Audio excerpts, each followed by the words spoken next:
Previously on Best Ball Breakfast. Yeah, it's always great to have some football. Based on some of the comments I'm seeing, guys, we are still so early. No Sam, no Davis Maddock. Can the show survive? Fly up to Mass, or you can fly down to Florida for us to sweat the Week 17 finals. A carpool group for people who live in states where Underdog is not accessible. There's the projectable volume and the projectile volume. There it and is. Zeke is projectile volume. It took a lot of restraint for you not to say Hunter Henry to tack on Drake May as a third QB. I'll admit the Tolbert pick was a little out of pocket. All right. And today on Best Ball Breakfast, 4 more Best Ball Mania 5 drafts. The contest is now 75% filled. I will be ripping a solo draft to kick us off. Then, as usual, Roto Viz Shawn Siegele swinging by in the 11 a.m. time slot. Pat Kerrane, the BBM3 champ, at noon. And our special guest today at 1 p.m. Eastern, it's Ray G. You guys know him from Destination Devi, and he's deep in these Underdog streets with us. So excited for that. We'll have preseason reactions, ADP, risers, fallers, all that good stuff. I'm Pete. This is Best Ball Breakfast. Let's do it. My slow draft rooms are so much different than my streamed drafts. Does no one realize Underdog's half-point PPR? Idiots! Damn, bro. You know ball. Hope you guys packed your bags. I packed my bags. No, I mean, I literally packed my bags. She kicked me. Dude, Star Method's legit. Only way to max out every contest in a plus EV way. Week 17, you still gotta get there, bro. We have a finite sample. We only have so much samples. Is it negative EV to stream all your drafts? We just don't know. All right, GMs. Yes, Ray G Day. Excited for that. I did a Best Ball After Dark with him earlier this offseason, but we had to get him on for some prime time drafting. What is up, Tyler? GMs.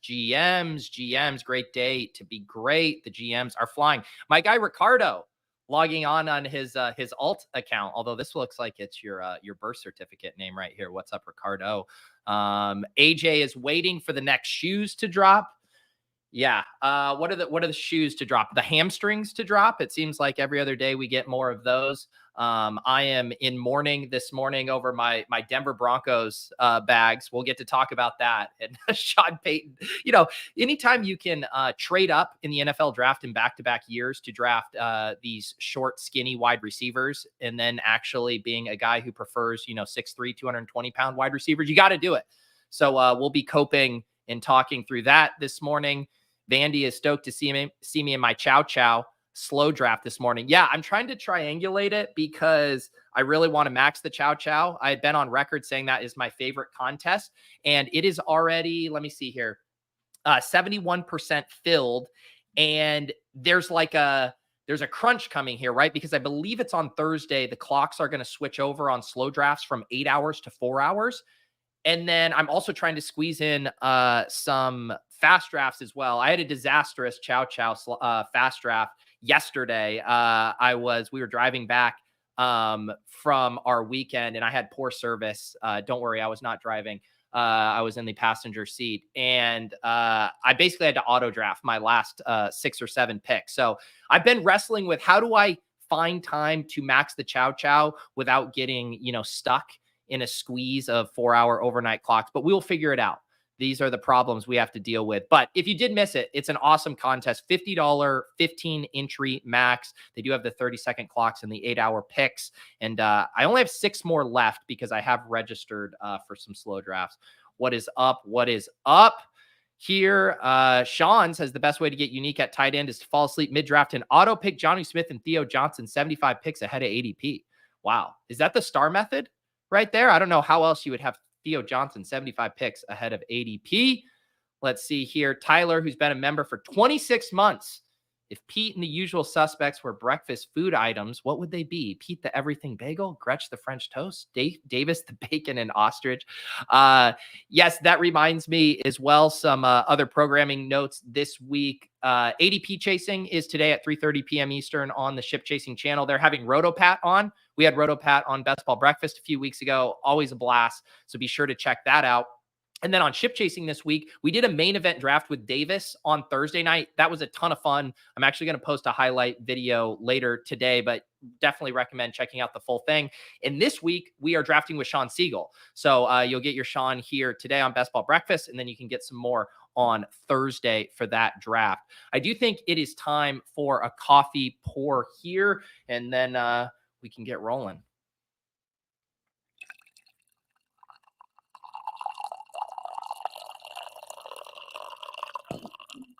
All right, we got our coffee going here. Timothy asking the good questions. When does the Best Ball Bros video drop? Soon. It is recorded. It is in the editor's hands now. I will say that this year is going to require a little bit more editing than in previous years, trying to make it bigger, trying to make it better. So I don't want to make any exact promises on when it will be finished, but definitely soon. It is. I have washed my hands of it in that I do not have to worry about adding lines and gathering props and all of that good stuff that comes with trying to script that thing. So I am very excited for you guys to see it. It's like my personal way to remember all of the shit we got up to over the course of the summer and a way to immortalize that. So yes, that will be coming out. I don't want to put an exact, I will say within the week. I can't imagine it being much more than a week. It would be fun to do kind of like a live reveal for it. Maybe that would be next Monday, like on Best Ball Breakfast. I'll figure it out. It's going to drop soon though. I want to get this out and into your guys' hands. And we got to update, the intro around here. That's one of the funnest traditions about it is getting to update the intro. Let's see here. What do we got going on? We got Rex with the coffee cups. I'm a cup ahead of you, but I feel like I'm due for another. Oh yeah. Out of coffee this morning. Wow. Lots of coffee updates here. Always appreciate Casey's coffee ranks. He is the one always holding me accountable, making sure that I'm not, slacking on my coffee duties around here. I did just hop in a Best Ball Mania draft and it's snap filled. So I don't know if you guys are bum hunting me this morning or if I just happened to get in a draft before I could tip everyone off, but let me get this screen shared and we'll be off to the races. This is where am I? I believe this is my 116th Best Ball Mania draft. And we got the 111. I decided today, normally I'll have my aggregated ranks in there. Obviously when Shawn comes off, we draft off, or comes on, we draft off of his ranks. When Pat comes on, we draft off of the legendary upside. I'm going to raw dog this one. I haven't done this a lot this year. We're going just ADP. We're going to raw dog it. We're going to stay fluid. You guys are going to remind me of all the risers and fallers I should be adjusting for based on preseason.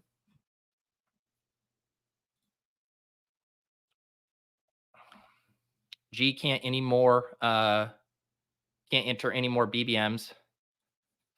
I wasn't on a hiking trip. We went to Martha's Vineyard over the weekend to visit some friends, and it was a very good time. But yeah, driving back from there, the service was not too good. But I'm ready to get back in the groove of things here. Chris's first home league draft is tomorrow. Yeah, it is home league draft season. I mean, I'm doing a couple guillotine drafts right now. Fantasy Life recently acquired the Guillotine platform. I've been playing on the site for a couple of years. It's basically the Eliminator format, if you guys are familiar with it from Underdog, but for redraft purposes.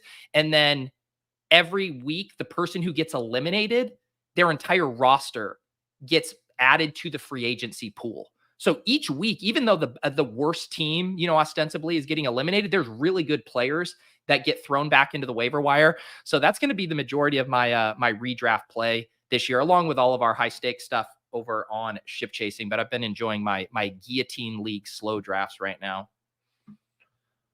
What is up, JB? Becoming a new YouTube member. Of course, you guys can always get access to the premium shows, which are the Best Ball After Dark shows. They've been on a bit of a sporadic schedule right now, but I do make sure to get those in weekly. Last week, I talked with Ryan Hodge, who has a cool backstory. We talked a lot about health and fitness and him getting sober and then him becoming a best ball sicko. You guys can get access to that with your YouTube membership. We are on the clock here at 110. AJ Brown goes. Garrett Wilson goes. I will be a boring boy and take my Puka Nacua here at 111. Although maybe we can have some fun at 2-2.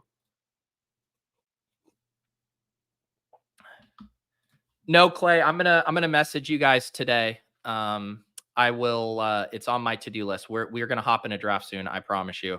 All right, let's see. Nico and Waddle go here. Marv and Puka is what everyone loves at the 1-2 turn, I believe. Let's mix it up a little bit here. Should we do Debo? Let's do some Debo here. I've been, I guess, more so in the time box contests, the chow chows and stuff. I've been enjoying just kind of mixing up the 1-2 turn. I know some people would kill to get that week 17 Puka Marvin Harrison correlation, but I prefer to just kind of mix up the wide receivers that I always have with, Garrett Wilson and Puka here. So we'll start Puka and Debo Samuel. People wondering about the Jaylen Warren injury. He was going after pick 100 yesterday. How low can he go? Yeah, I don't know. I mean, it doesn't sound great, but it sounds like, it's similar to all of these things, right? We haven't had kind of an injury yet that's wiping out the entire, first half of a season for someone. It's basically just they might miss week 1 or 2, maybe a bit of a slow start. Certainly not ideal. Certainly want a little bit more of a discount, I think. We'll be sure to ask the preeminent Jaylen Warren thought leader, Pat Kerrane, how he's handling this. Although I can give you a spoiler and assume that it involves buying the dip. I think buying the dip is good. But I also think you want to be conscious of some of those tiers, right? Like some of the players who are going after him have also become increasingly better bets. I think what we saw from Javonte Williams continues to be pretty bullish. If you want to take Chase Brown over him, Zack Moss, either of those backs, either of the Tennessee backs, like he's still part of that big, long 0 RB tier that extends from pick 85 to 110. But is he a much better bet than some of those other guys at this point? I'm not so sure. I think you can make the case that the Tajay Spears bet is pretty similar. And I know the Jaylen Warren thought leaders are going to come after me for such blasphemy as including him in the same breath as Tajay Spears. But that's the kind of stuff I would be thinking about.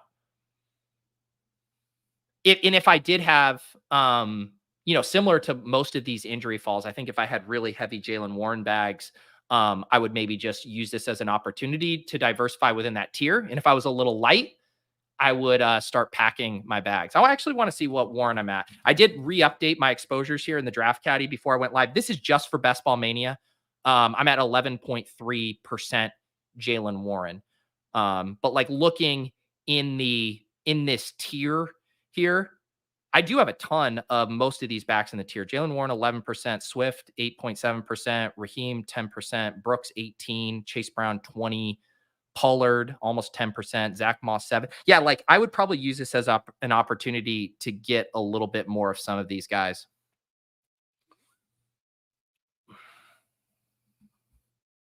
JGFC wants this to be a Bo Nix team.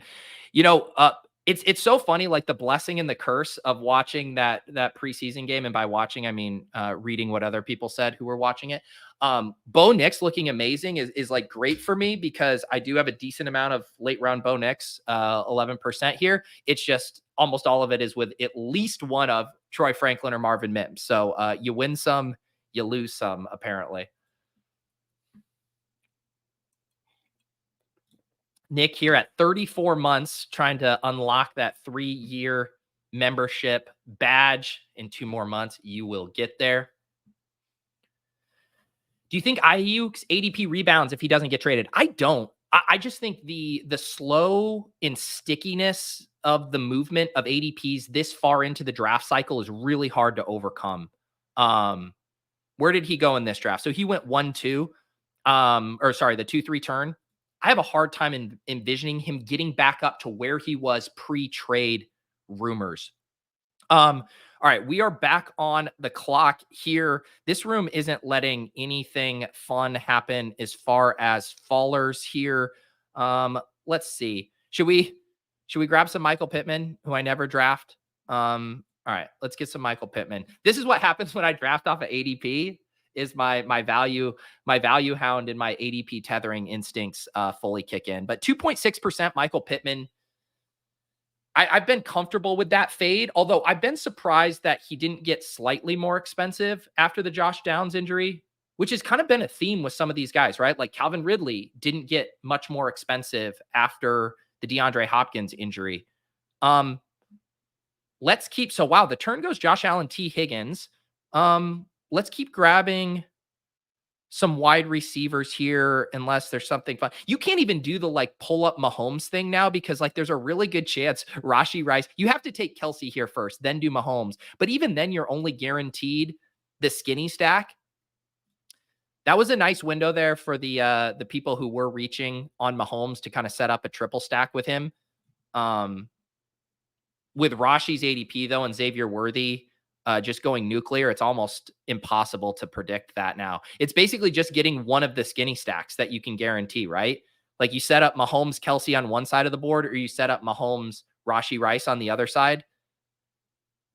But now Xavier Worthy's like regularly going in the mid fifth.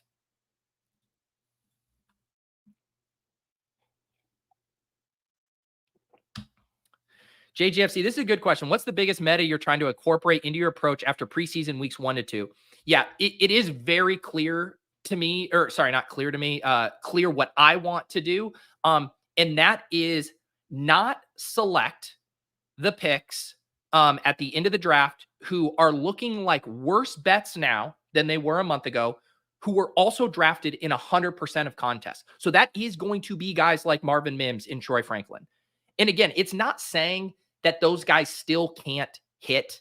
You know, it's not saying that these guys like Luke McCaffrey or Devontae Walker, other guys I've selected a lot, can't hit.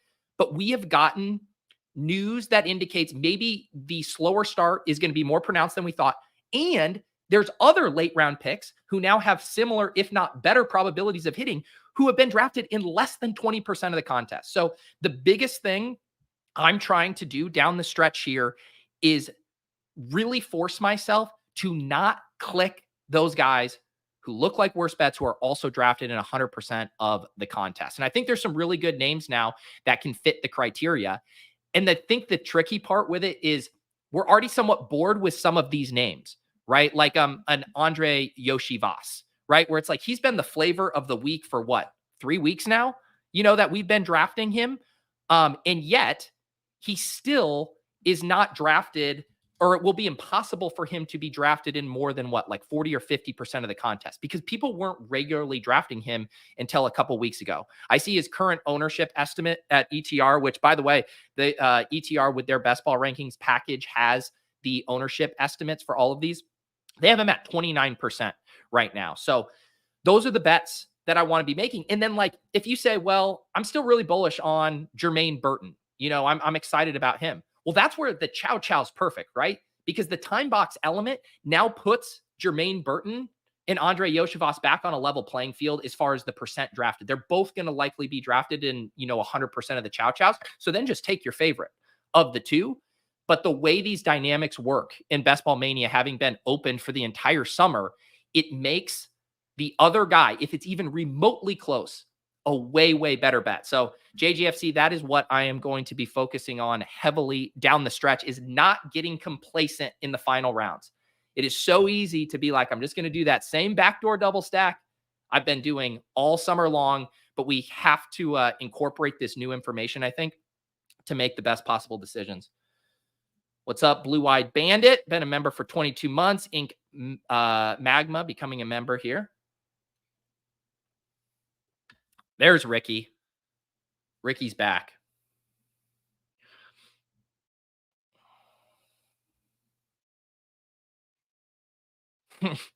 Fading Pittman and being overweight Pittman. One is middle IQ and the other is big brain, but I'm not sure which is which. I mean, the whole thing about the Pittman stuff is like, he's almost like a dead zone back, and you're just paying for that projectable volume. And I think the projectable volume thesis was a little trickier if you're like, holy cow, what if Adonai Mitchell is a hit? What if Josh Downs has a second year breakout? You know, what if Jonathan Taylor returns to form? And you're kind of like, couldn't there be a target squeeze here. But then, Josh Downs gets hurt. Adonai Mitchell, I'm excited about him, but it doesn't seem like he's going to be a massive target hog. So, I think you can start to talk yourself into that initial volume thesis, maybe more than you could at the beginning of the year. All right, I will grab a Dalton Kincaid share here. Falls to pick 59. Did I miss any Dalton Kincaid news? Just making sure on that. I will go ahead and grab him. I don't think Cheese here is going to grab Anthony Richardson, and then we can stack up Anthony Richardson with Pittman. So we'll grab Kincaid, and if not, we can grab a wide receiver again as well. But so here's the start through 5. We go Puka, Debo, Michael Pittman, and Zay Flowers at wide receiver, and then we scoop up Dalton Kincaid at tight end here at pick 59.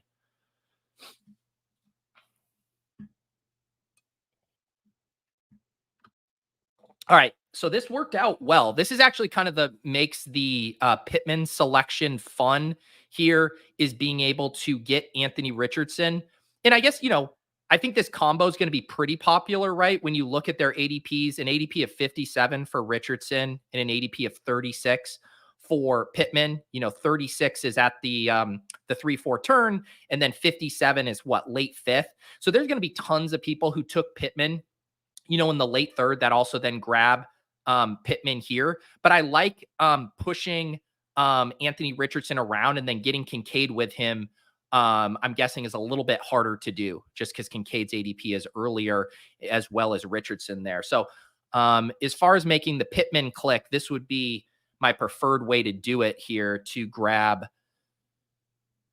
Richardson with him and then sneak in my elite tight end. And then we'll be set up well here structurally, because we'll come back at picks 83 and 86 and all the wide receivers will be gone. And then we can swing back and get a couple of good running backs here. So not a bad start, I should say. Kevin says, any elite QBs you like to push up stack partners to make it work with current ADP? I swung for a Lamar with Zay and Andrews yesterday and missed. Honestly, that's not my bag. I don't. And maybe it's out of laziness. Maybe I should be more aggressive of doing that stuff. A lot of times, I think of it when I'm drafting with people who want to do it. I drafted with Nez on the Deposit Kingdom and he suggested it. I know Pat last week tried to set up the Mahomes, Kelsey. So yeah, it's just not something that's ever front of mind for me. Partly because of what you just described, right? Sometimes you can do it and then get burned. It doesn't work out. And that's a frustrating thing, because at that point, then you really have sacrificed some value, most likely. So yeah, I get it. I do just worry about building the same type of team that other drafters were able to get with an extra pick snuck in. But I don't mind going out and doing it in a draft or two, experiment with it, see how it goes. But in general, I just kind of, I know it's the boring answer, but just let the draft rooms come to me here. C40 talking about the Broncos Eutis Dulcich going on with the second team. Yeah, it seemed like he was primarily just going to be the passing down guy. It seems like whether it's what was it? Was Kroll with the second team too? And then what? Troutman still kicking around. Yeah, I mean, it seems like this entire Denver passing game is going to be massively frustrating. And we know Sean Payton is willing to be stubborn. I mean, he was willing to be stubborn with Russell Wilson. And now if he gets, competent quarterback play, above average quarterback play, that's going to embolden him to be even more stubborn with these players. So yeah, the Broncos are going to break me. I wrote a column about this for Fantasy Life on it was on Thursday or Friday. This was before this preseason game, and everything I was worried about is coming to fruition. I've been writing the newsletter 5 days a week for Fantasy Life, and then also writing a weekly column. But I wrote this Dr. Jekyll and Mr. Hyde piece, explaining why I had such heavy Denver bags, and then saying where it could all go wrong. And it's already very quickly all started to go wrong. JB with the super chat. If you only had one team, I like this preface here, who are the 5 guys you are highest on that you want to draft? Half PPR, 6-point pass TD, 2 wide receiver, 1 flex. So I did do recently for Fantasy Life, they asked me my guys. I'll try to give you a few off your criteria here. Malik Nabers, Trey McBride, because you have the 6-point passing TD, I'm going to give you a stack. I'm going to say Tank Dell and CJ Stroud. Love those two guys paired together. And then let's give you a running back. I'm going to go with Ray Davis.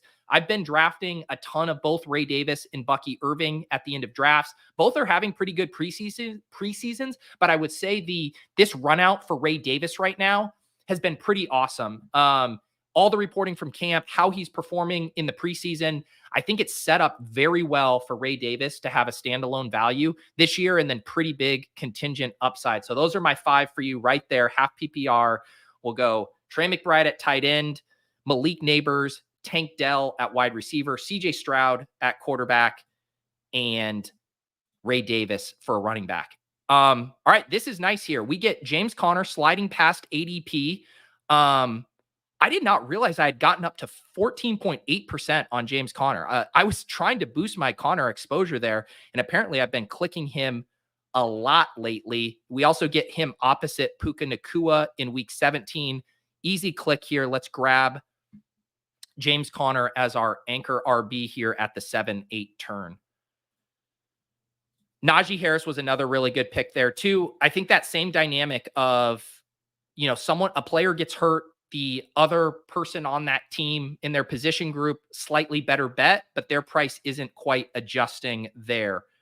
Another guy who just continues to, and I still love Achane, but the usage for Raheem Mostert this preseason and what he's getting in that offense looks awesome. So I still continue to think like guys like James Conner and Raheem Mostert are pretty mispriced relative to, I think, just their overall offensive environment and a chance to basically run back what they did last year. And the Achane stuff still encouraging too. I know everyone's posting the cut-ups of those guys splitting Achane out wide, using him more as a receiver. But yeah, I'm going to continue to draft both of those guys. But man, Raheem Mostert at pick 86 as the lead back in one of the most run-friendly schemes in the NFL. I want to keep clicking that. Nick says this is about as good of a Pittman start could look. Yeah, this team is broke well. 1-2-4-1. You get the Richardson Pittman stack. You get your elite tight end past ADP. You get your 4 early wide receivers, Puka, Debo, Pittman, Zay. And then we come back into the 0 RB sweet spot and grab James Conner and Raheem Mostert. Peter, do you have Commanders wide receiver too? I love how panicked this question is. I do not. It seems truly like a shit show. I guess the usage for Jahan Dotson over the weekend was encouraging. My precious boy Luke McCaffrey looks buried. Don't they know who his brother is? What happened to nepotism, Commanders? Dyami Brown has flashed a few times this year. Even when the teams talked about it, they basically just shrugged their shoulders. Yeah. And now we have, John Bates running ahead of Ben Sinnott. Cliff Kingsbury's going to cliff. I still think we'll get some peaks at Luke McCaffrey and Ben Sinnott late in the season when it matters. But I'm not running out to try to draft the Commanders wide receiver 2 right now. Ian becoming a YouTube member. Welcome, sir. Welcome. I mentioned the YouTube premium membership. You guys can also get tipped off when I hop in these drafts. You join the Deposit Kingdom Discord. The link's down below. You sync your YouTube account with your Discord account. In the FAQ, there's instructions how to do it. It sounds harder than it is. Really easy. And then that will unlock a channel called Best Ball Breakfast. And then I type in there and tag an alert when I'm about to hop in a draft. So if you're trying to get in a draft, that's the best way to get tipped off. Sometimes there's spots remaining. Sometimes it snap fills, so I can't make any promises, but another little perk to your YouTube membership there. I agree that some of these Broncos wide receivers are good 18th round darts. Sean Payton loves them, and they are less than 10% owned, and they are stacked up with a rookie QB who looks like he's going to start from week 1. I think that puts them on the menu. Yes, redraft super chats. Yes, for $4.99, I will answer your redraft questions. Actually, don't make me regret saying that. JGFC says live a little and go Brock. Someone commented on the ship chasing video, our draft, because we drafted Brock Bowers with Davis, and I think we've drafted him in a couple. And someone says, I'm done watching this show unless Brock Bowers smashes. He's the worst pick on the board right now. He might have forgotten that FFPC is tight end premium. But yeah, someone threatened to stop watching the show if we keep selecting Brock Bowers. Yeah, the Zamir White usage was discouraging there. Although I'm also old enough to remember the Josh Jacobs usage in the Hall of Fame game. Granted, it is a different coaching staff than that one. But I do think, like, I'm so torn, I think, like everyone, right, about how you process this preseason usage. Because there's definitely signal within there, but man, there's a ton of noise too. And like the word I always use, I think I've mentioned this before, it's like slight calibrations, right? Like I don't think you want to massively overreact, but I think slightly calibrating, especially within tiers, makes a ton of sense. Like I wasn't clicking Zamir White over Raheem Mostert there, even though Zamir White had the higher ADP. I think that's where you don't want to be tethered within ADPs there, but it's also just not something that we want to wildly overreact to. All right, we are on the clock here. I'm going to keep scooping up some running back value. Nothing really I want to do at wide receiver here. Zack Moss, another guy I like a lot. I have a hefty bag of Chase Brown. I actually haven't been drafting as much Chase Brown at these elevated prices and have been trying to kind of now buy back in on Zack Moss now that Chase Brown is the trendy guy here. And now with this running back room has a pretty clear theme. 3 running backs on offenses I expect to be good, who are ostensibly the lead back. And now the question is, do we grab a wide receiver here, or do we just grab a 4th running back? I think we can probably grab Devin Singletary, right? We have this Indianapolis game stack in week 17 already set up. We also have a couple Indy wide receivers we can take later. So I don't feel like I need to push up a Shaheed or Dontavian Wicks right now. Let's grab Devin Singletary here and kind of lean into the sweet spots of the draft board here.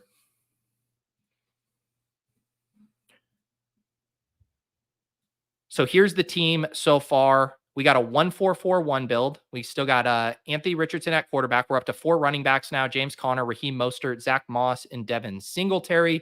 Still just at our 4 wide receivers, Puka Nacua, Deebo Samuel, Michael Pittman, and Zay Flowers. And our tight end, Dalton Kincaid.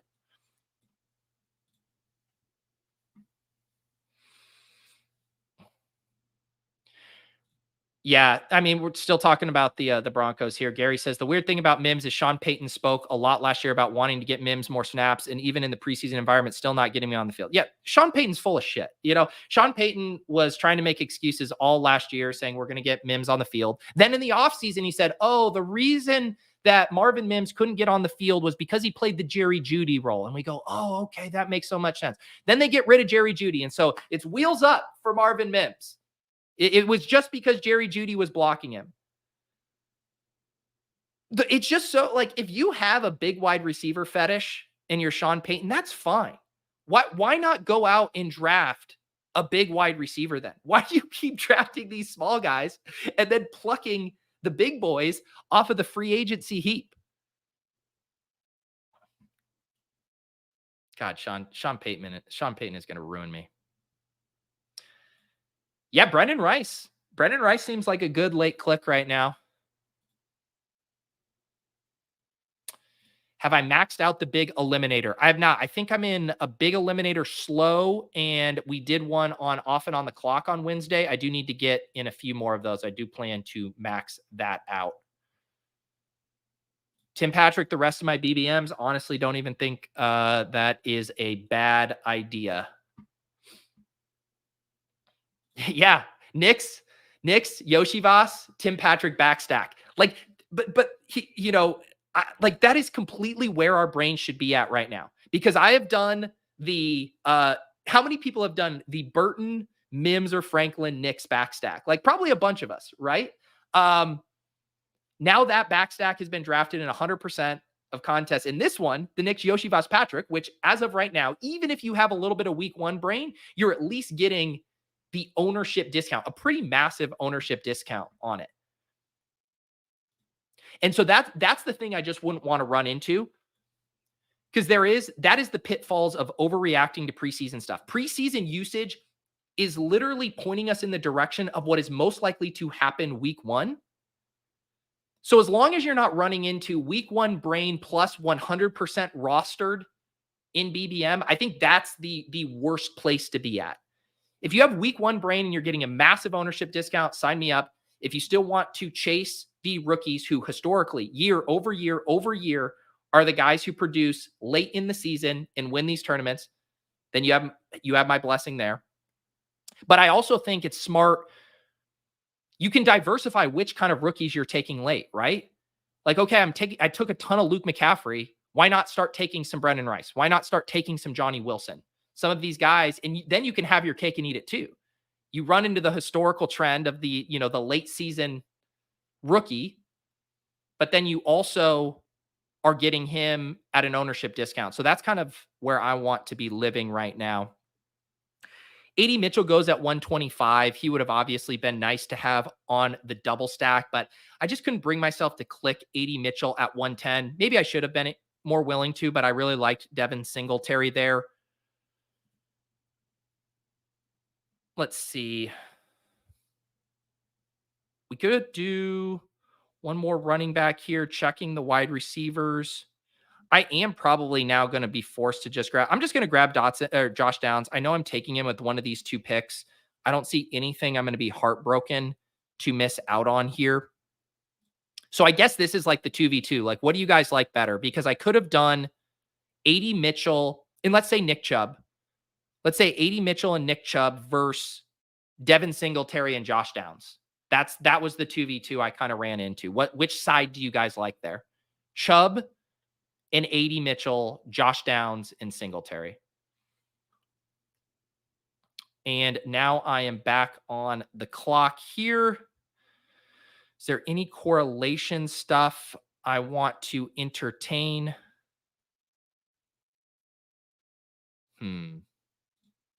I don't think I need to do anything with, you know what? Why don't we get my guy? I've been trying to boost up my Michael Wilson. We're just gonna be reaching on these 2 wide receivers here. None of these running backs are calling to me. This team where I already have these 4 backs, I don't think I need to do the Zeke or Eckler at this price. Let's just pull up a couple of wide receivers. I said I was doing this draft unshackled, no ranks. We're going to do Josh Downs and Michael Wilson. We already have James Conner, kind of continuing to build out that week 17 game stack. Should probably check what other stack options I'm going to have available. Really, the only other thing I have going right now is Stafford. So we're going to have to think about building out a secondary stack. But I think with Richardson here, I have a bit of a leash to play with.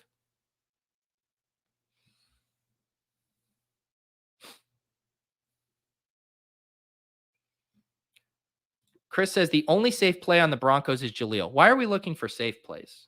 Aren't we trying to win 1.5 million in a contest with 670,000? And I'm very well aware that there's a difference between making like reckless plays and upside plays and ignoring things. But I think the whole feature of the Broncos offense from a fantasy perspective is the ambiguity.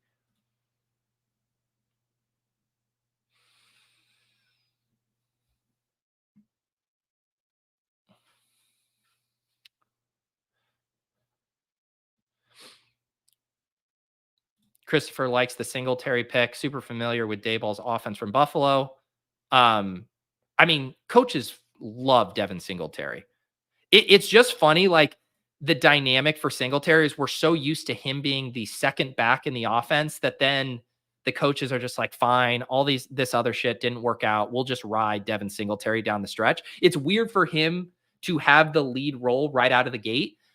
But man, it looks it's set up awesome for him as far as, the competition. We all like Tyrone Tracy. He's obviously a little banged up right now.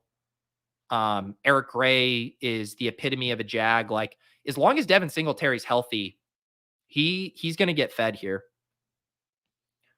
He should also be a lock, I would think, for most of the high value touches, right?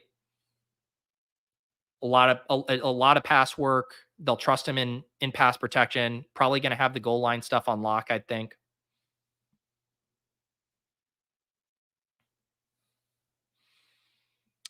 I did see this news. I think you had me in the first half. I said, did you see Minshew starting? Yes, I did see the team announce that, but then you said starting the whole season.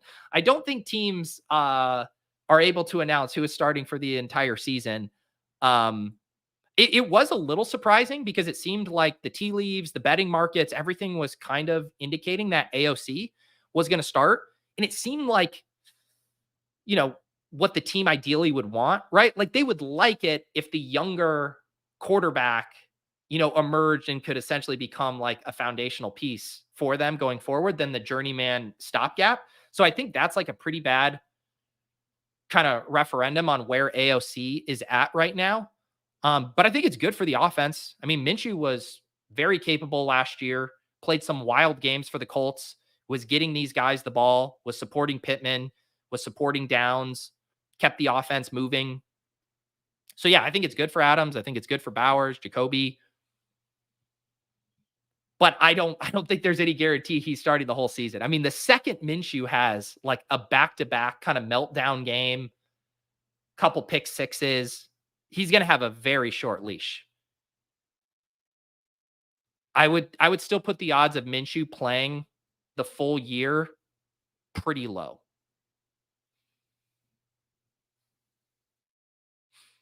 Trying to catch up on the chat here. I'm behind. I'm scrolling.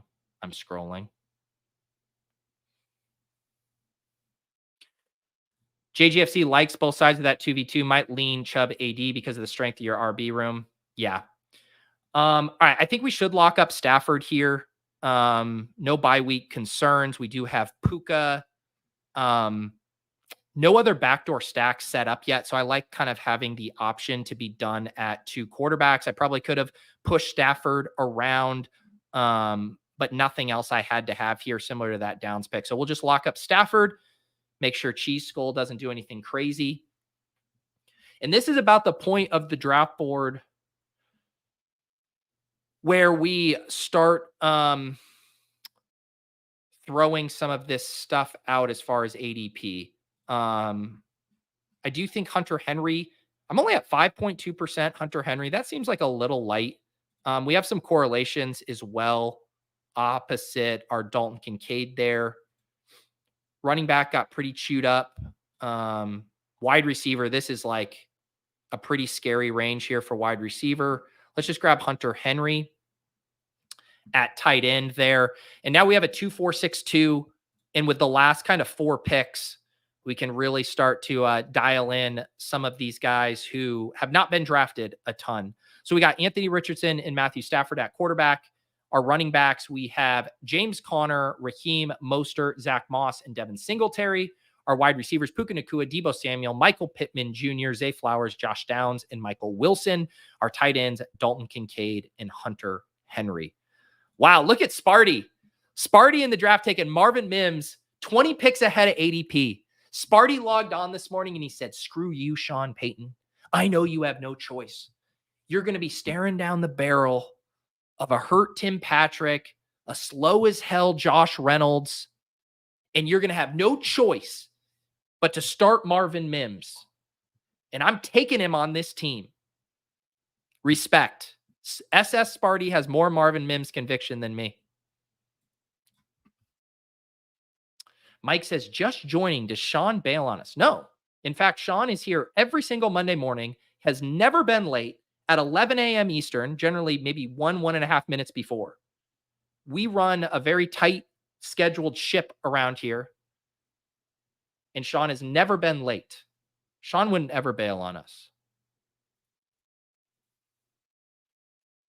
In fact, he just emailed me updated rankings that I will get pulled in here when he comes on in the next 15 minutes.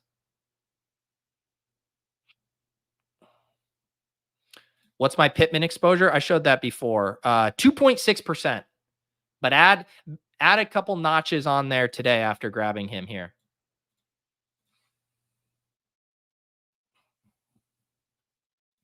Yeah, man, it's go get your guy season. Beefcake says 157 Braylon Allen. I don't even blink when I see that anymore.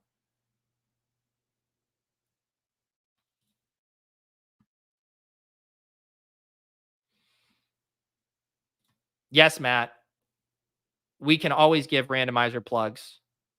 First of all, we had Sam Sherman from ADP Chasing on last week. Highly recommend watching that show. We had a blast. You got to watch us make picks as a pirate. Sam recreated the infamous Mike Leone photo. He trolled Nick Rudman. He, gave FUD on T. Higgins. He tried to convince us that he actually likes JSN at ADP. Very fun show. Watch that. And then we have 2 more randomizer shows. We have one Thursday at 3 p.m. Eastern. It's an afternoon time slot. The Coach Speak Index. You guys all know him. You love him. He's a man of many talents. I just thought this guy was a sweaty nerd in his basement watching press conference clips, like, fucking Mindhunter over here, and then, tracking them all. But he's actually a Renaissance man. All of a sudden, this guy starts doing karaoke while drafting a team on top of this. I did a Best Ball After Dark with Greg behind Coach Speak Index earlier this offseason. Has a wild upbringing. Grew up in a cult. Has done stand-up comedy. Traveled the world. Super interesting dude. So very fitting for the randomizer. I'll get that show posted tomorrow so you guys can submit some fun prompts for the Coach Speak Index. And then the grand finale. The randomizer finale will be a week from Thursday. It's going to be another afternoon show. And it's not going to be a randomizer draft. We are mixing it up. It is going to be Fantasy Feud, a little spinoff of the hit game show Family Feud. There's going to be 2 teams. I'm going to be hosting.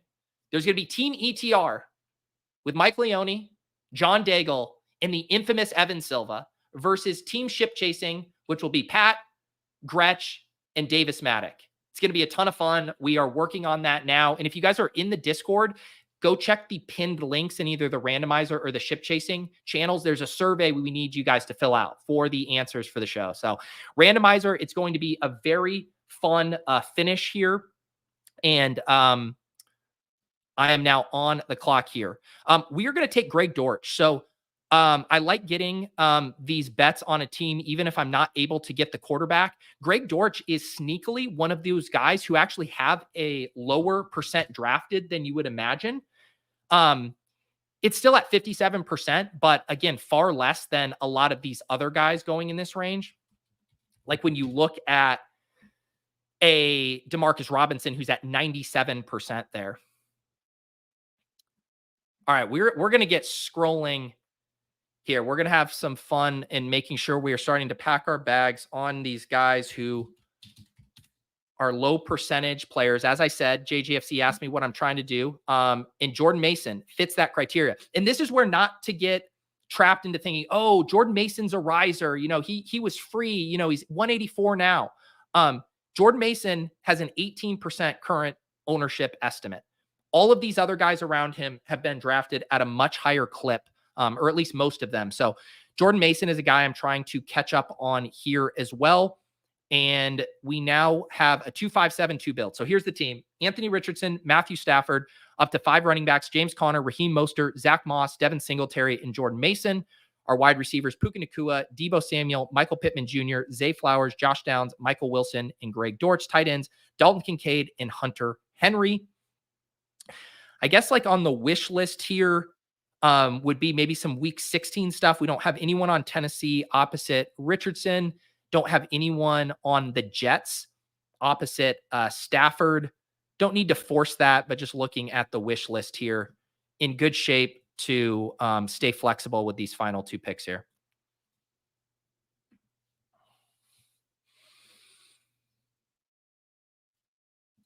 You want to bet me, Ricky?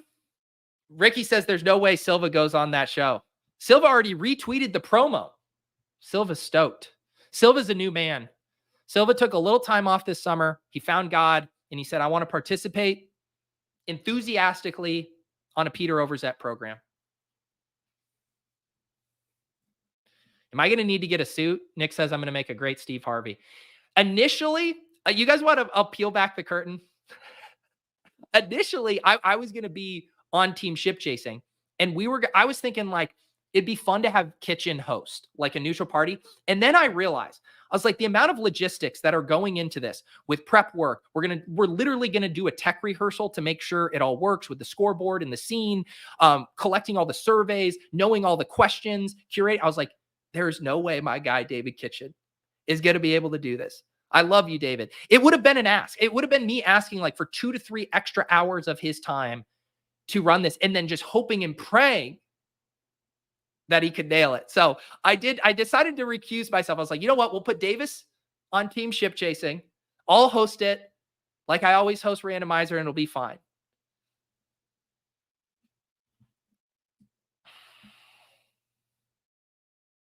Ben, how do I explain to my redraft co-manager that Nabers is a smash pick in the 4th round? Go show him where we're all drafting him in Best Ball Mania.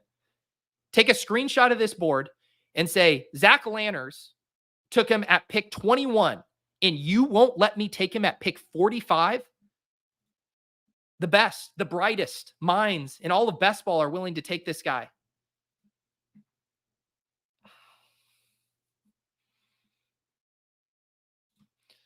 I do have a mustache. I literally had to buy him a fake mustache for the Best Ball Bros video.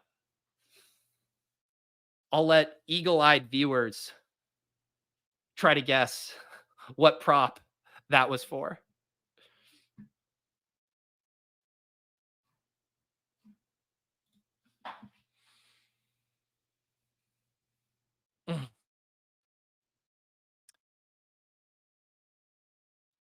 PMBC says, I want to win BBM just so I can be invited to streams like that last randomizer.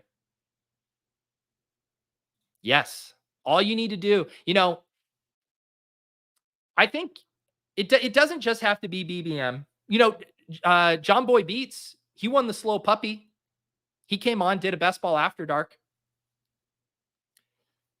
I think if you bink something with a 6-figure prize, I think you can enjoy an appearance on the show. Nick says our concurrent viewers, 756 fiends, best ball fiends watching live right now. Appreciate you guys. We are here every Monday morning, although the way the schedule breaks, I think it's did Kyle Juszczyk just got drafted? What is going on in this draft? This has always been the Jordan Whittington pick here. We are taking Jordan Whittington to double stack with Matthew Stafford, a guy with another very low ownership number here, 8%. And then this is what my friends in the biz like to call a luxury pick. I think this is probably Colby Parkinson. Are there any good scroll the F down Tennessee or Jets players? I don't really think there are. I'm not clicking out Alan Lazard. What's on Tennessee? I get even Traylon Burks is already gone. Yeah, so there's nothing there. Let's get Colby Parkinson. We're going to rip in this big triple stack with Matthew Stafford.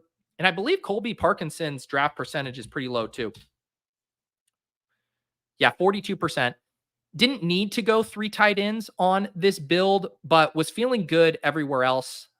I guess maybe in a perfect world, I think like Tank Bigsby is a decent pick there. But yeah, running back was pretty chewed up. I do like my guy Will Shipley as well. That could have been there. But I liked getting the big stack on Stafford here. So here's the final team.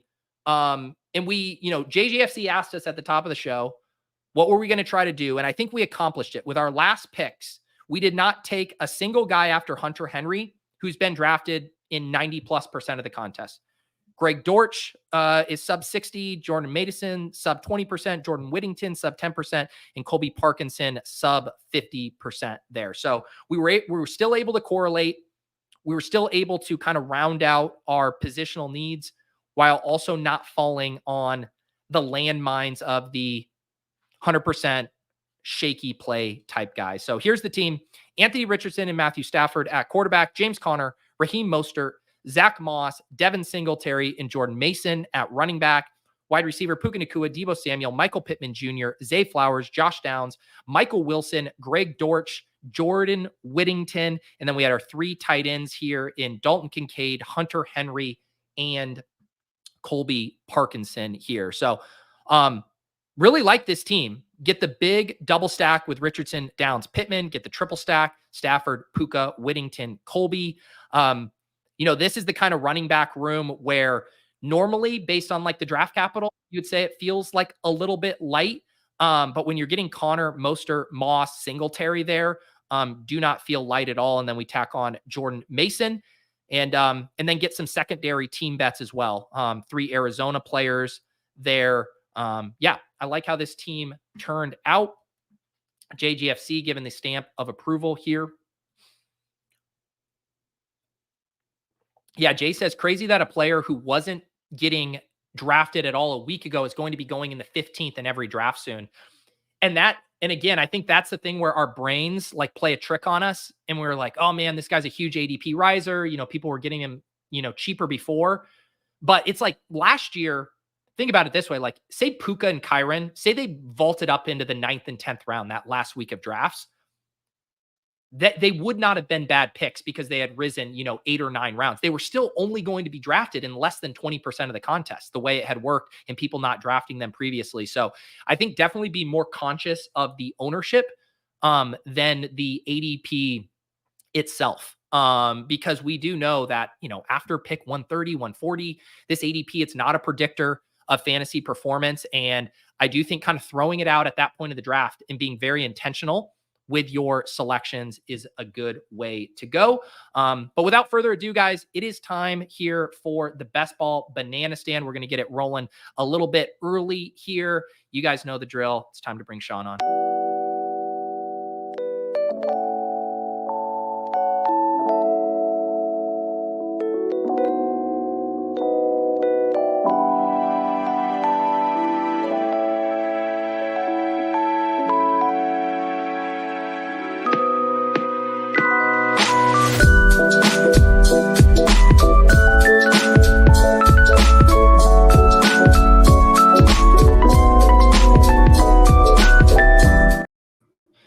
All right, it's time for the Best Ball Banana Stand. We only have a few more of these left in this 2024 offseason. It's the weekly show where Shawn, Siegele, and I draft a Best Ball Mania 5 team. We stream it on the Pete Overs at YouTube channel. We post the audio on the RotoViz airwaves, and we have had a blast this summer navigating these draft rooms, ADP movement, building teams that can take down this $1.5 million prize. I'm ready to do it again today. Shawn, how are you doing? Good. We had, an unfortunate number of teams that didn't decide to really participate in preseason week 2, but still some fun plays, and the shape of the tournament now is really starting to come together. Yeah. I know when we talked last week, you had mentioned kind of wanting to let week 1 digest before you made any tweaks to the rankings. I know you sent me over updated ranks for today. What is kind of your bigger picture on how you approach preseason? Because I was mentioning it before where there's a lot of important stuff in there. There's a lot of red herrings though. Like, what's your overall approach to this kind of fire hose of information we're getting? Yeah, I think being a little bit patient last week paid off from the perspective of there were things that were a little bit misleading. I tried to mostly get everything updated for the site and for our show today, but that didn't actually result in that many huge changes. I was looking at our ADP tool, looking at some of the risers and fallers. I know you were finishing out the last segment talking about that, but you have Jordan Mason, that 28 spot rise over the last couple of weeks, Jalen Tolbert, Sam Darnold, Braylon Allen, Greg Dortch, and then the fallers on the other side, and Vital, Miller, Lloyd, Mitchell, and sadly, Troy Franklin. Are there some additional names there that really jump out to you as we're getting into? I mean, this is a huge week for drafting, right? And there's a great chance that the overall winner will come out of this week.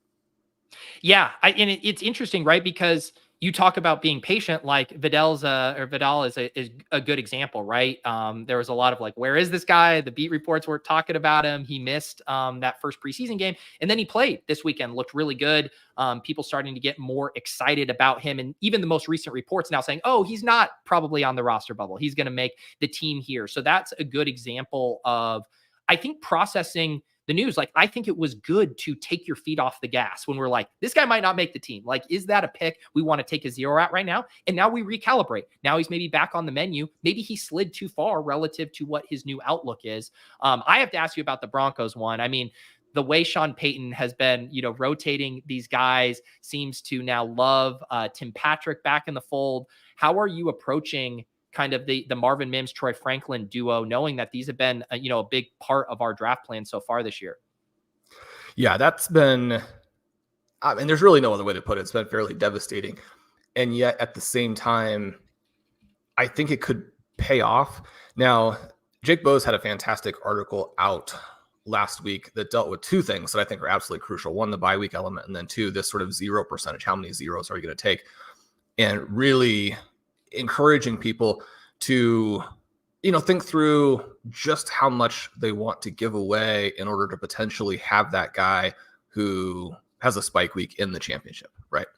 At the same time, I think if you want to still tell yourself a positive story about the Broncos in terms of the guys we're drafting, that we would expect them to, especially Franklin, to sort of progress as the season goes along. And part of what we need to have happen for any of that to work is that Bo Nix has to look good. I thought after the first week, he obviously looked good, but you wanted to keep it in perspective, what the opposing defense is trying to do, all of those sorts of things. With another week where he just looks like the mobility and accuracy and decision-making is all going to be there, I guess that part of it then really keeps you sort of optimistic in terms of what those guys will be able to do if they eventually get on the field. I know. And that's the thing too, is because we know year after, the data is so overwhelmingly clear about how rookies and second year players see their opportunity in the second half of the season. Those are the guys that win these tournaments. And yet we've also seen a year from Sean Payton of having just drafted Marvin Mims, trading up to get him in essentially a lost year, and still couldn't find a way to get him on the field down the stretch. And so we've seen the stubbornness from him to slow play these guys, or just banish them to the shadow realm completely. So it is giving me significant pause. I don't know how much Troy Franklin I'm going to be selecting down the home stretch, but Shawn, we are on the clock here at the 104. I see some interesting updates in your ranks here. Talk through this. Is this a running back selection for us? Well, in this specific room, I think you might still default to any of the wide receivers there, but yeah, I'm on board with going running back and then taking a lot of receiving weapons. Let's do it, because I want to kind of talk through the rankings update, because I even noticed you had CMC back up to 2 in your ranks. I believe he was maybe 3 previously, or a little lower than that. So talk about kind of how you're thinking through some new dynamics here. Yeah, unfortunately, everyone other than Tyreek Hill, I think, has gotten a little bit weaker. And you look at Hill, one of the things we've mentioned in many cases as it relates to Waddle, but certainly with Hill as well, that in part because of what those guys are asked to do, that their route percentages are not as high as some of the other elite receivers. If they fell into a situation where they played a few more snaps, ran a few more, you're talking about Tyreek Hill potentially just gapping everyone, and not just by a little bit. The injury to McCarthy, I think, is interesting as it relates to Jefferson, because it probably lowers the ceiling a tad bit, but now we're not going to get that change midstream. And I think not having to worry that there will be this dip in performance in the middle, I think you can actually draft Jefferson pretty early. Pete, I'm extremely excited about our main event later this week. I believe we have the 109, and the nice thing is that the first round is really 9 players long. Colum and I had the 110 yesterday in the main event, and the top 9 guys did go. So we went ahead and took Trey McBride in the first round. Why not? Why not? I mean, we were eyeing Trey McBride, and for people who are not familiar with that format, it is tight end premium. They get 1.5 points per reception as opposed to 1, so it definitely boosts up the tight ends. And we had a 1-9 with our draft with Davis last week, and we were all just thinking, all right, we'll be able to get McBride early second, and he went. Amon-Ra had slid to us, and we're like, oh, this will work out perfect. So yeah, it's sometimes those plans get thrown out the window, and you got to adapt here. But yet, you want to talk a little bit about Bijan? I know you weren't low on him by any means, but getting him up into the top 4 definitely is kind of a significant move when you kind of consider taking him over a guy like Jamar Chase or Justin Jefferson. So any specific enthusiasm lately for Bijan? Yeah, I think a lot of it is just contrasted with other players, and even this back to front drafting where I'm more comfortable with some of the names that are going to be in 2 through 8 at the receiver position, and still feel like I can get the build that you need with just a huge number of receivers. The other thing there, as it relates to Breece Hall, and there were even some potentially tricky things for Braylon Allen this past weekend, but I think he has looked so good. I think he's now a bigger threat to Hall than Algier is to Robinson, as we look at the really high-end types of outcomes that you need if you're going to draft them over these receivers in the first round. Let's see what's going to be on tap for us here as we are approaching our second round pick here at 2-9. We've seen some running backs come off the board. Jonathan Taylor, Gibbs, Barkley, Debo sandwiched in there, and Jalen Waddle comes off the board. So we are on the clock here. Looks like we have Olave by rank and ADP. Achane, Devontae Adams, Nabers also up here. What do you think? Yeah, for me, this would be Olave, or I don't know that at this point, is it ever too early to take Malik Nabers? I don't think it is. It's funny. We should talk about that. I did want to just ask real quick, because I know this might have come up last week with us too. And you've been, I feel like I've noticed in our conversations, a little more conscious about bye weeks, specifically at the top of the draft, obviously within positional groups as well. But does the 2 week 12s with your top 2 players give you any pause with Bijan and Olave? It's not my preference, but again, you mentioned the different positional groups, and I think that rescues it. One of the things that Jake wrote about is that the more unique buys you can get to, your advance rate increases. And in order for us to accomplish our week 17 goals, we want to get there. So we have to get there. So we want to emphasize those elements as well. Yeah. And that's something, I've thought a lot about with the buys, where it's like on any individual one team. Eric, let's make this pick, and then we can talk about bye weeks and Malik Nabers. We are on the clock here by ADP. You got Ayuk, Evans, Devontae. By rankings, we got Devontae Smith. What do you think? Yeah, I mean, it seems like Devontae has had a fantastic camp, which only just confirms that he's one of the best receivers in the NFL. If AJ Brown weren't so incredible, and if that offense didn't have the structural problems, I think he would be more of a 1-2 turn kind of guy. I mean, you look at the talent, I think that he's obviously demonstrated a lot more than Drake London, for example, who went 202. And it's not to say that Drake London's a bad pick. It's just you have a little bit more hope. You also have a lot more upside with London in terms of what the team context is. But I love Smith in the 3rd round there. Yeah, nice selection there. So we start Bijan, Olave, Devontae Smith, kind of flipping, maybe how we would otherwise start there, as far as maybe getting 2 wide receivers, come back in the 3rd and get a running back. Although in this specific room, running backs more expensive than I've seen in a lot of drafts. I can't remember the last time, Shawn, I saw 6 running backs in round 2, JT, Gibbs, Barkley. Then after we take Olave, Pacheco goes at 22, Achane 23, Kerrane at 24. Pacheco, the biggest riser there. The other guy's not too far ahead of ADP, but interesting to note.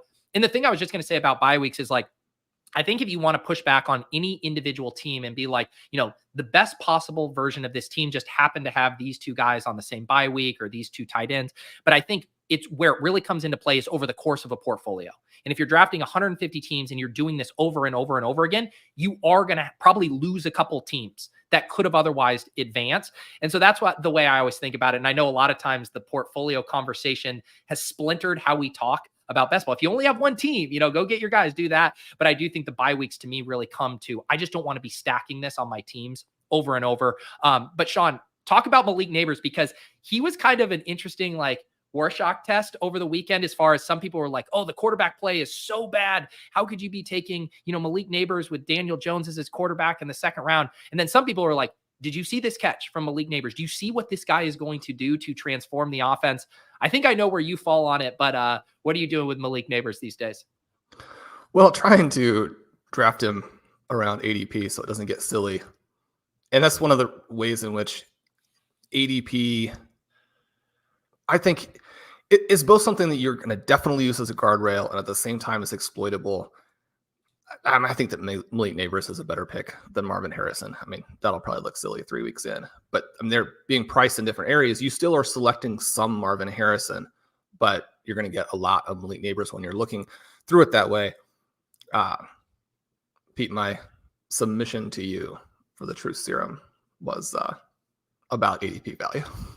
I haven't had a chance to watch it yet. After we make this pick, I'll let the audience in on what you are referencing there. We are about to pick at 4-9. Seen some quarterbacks come off the board. Sam Laporta, a huge ADP faller here. Well, I guess, relative from 37 all the way to 45. I assume that's our guy. You see something else? No, getting Laporta here. Laporta's been so expensive just relative to their guys that I don't actually have a ton. I don't have him necessarily as my top ranked tight end either.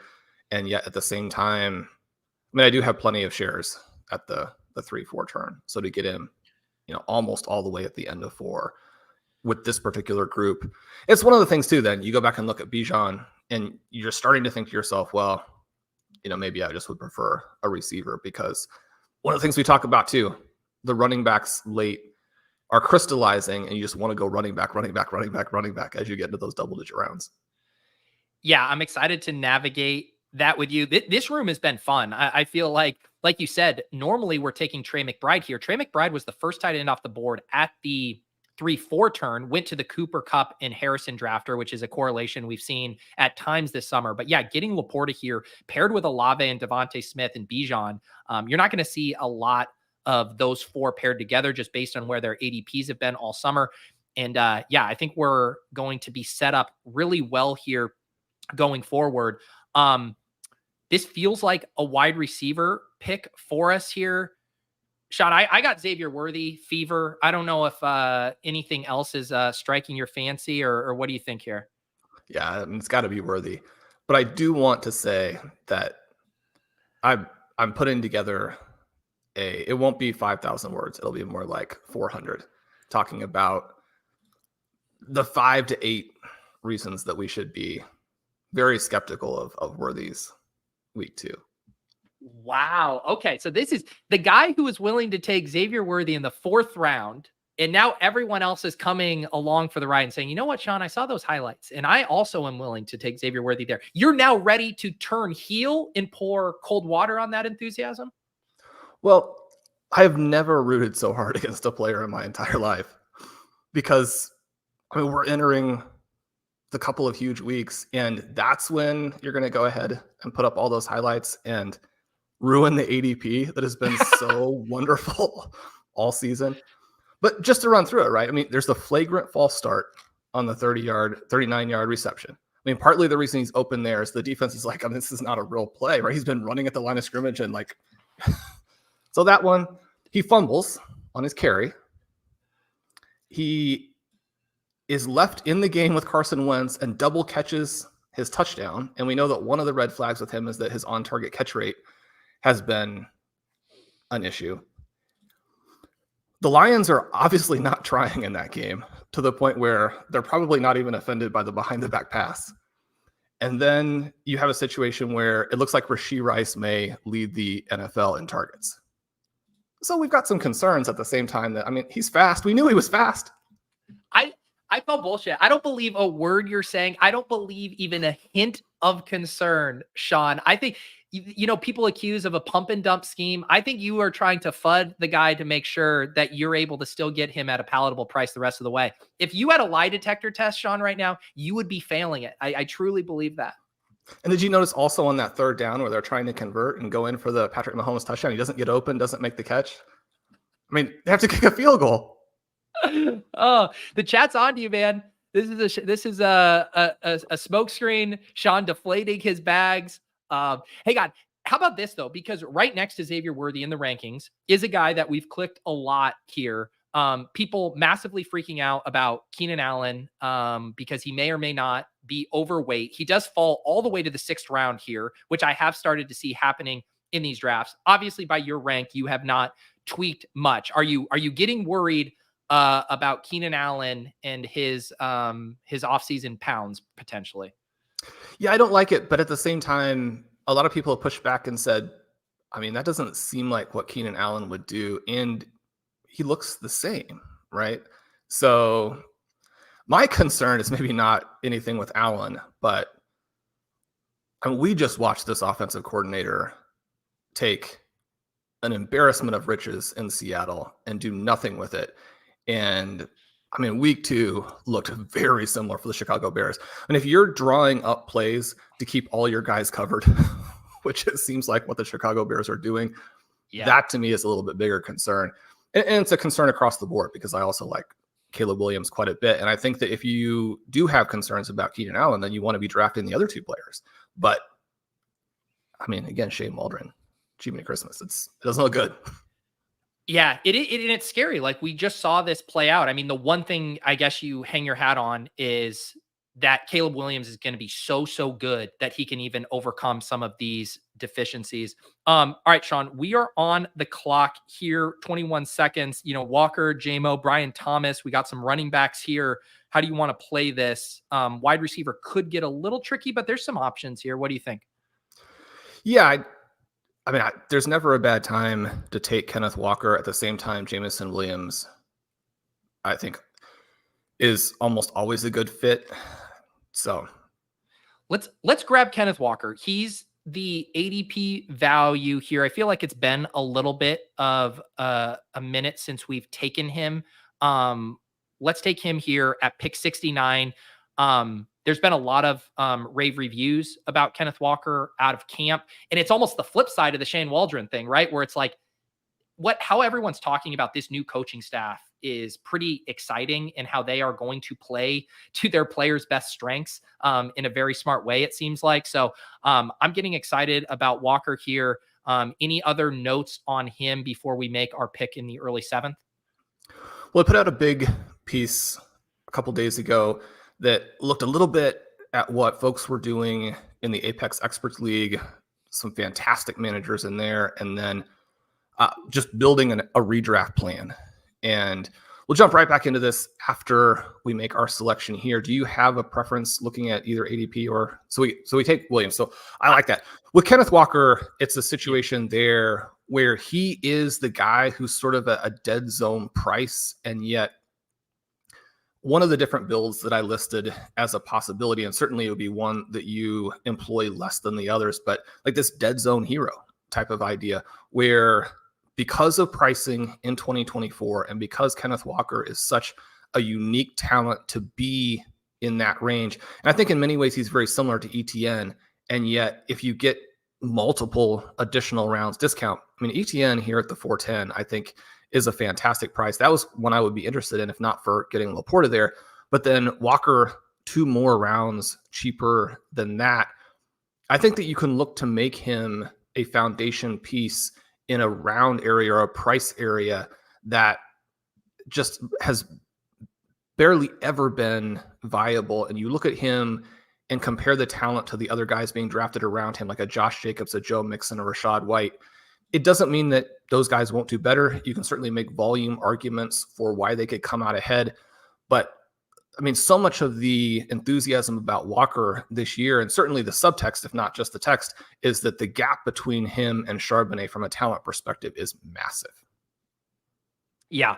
And it seems like it doesn't have to be mutually exclusive, right? Where you're still, excited about Charbonnet and his price. He's been a guy who hasn't really budged. The contingent upside is just very clear there. How many years in a row do we have to see one of the Seattle backs getting injured and the other being a league winner? So that seems pretty clean. But yeah, I think being in on Kenneth Walker at this price is definitely makes sense. And just getting the further confirmation from the coaching staff of having the running backs coach go over to McDonald and be like, we need to build the offense out of this guy. That's how exciting it is. Like that's encouraging to hear. We do grab Jameson Williams. I just auto picked it for us because we were considering him previously there. We also have Laporta. So kind of building out a double stack there for the Lions.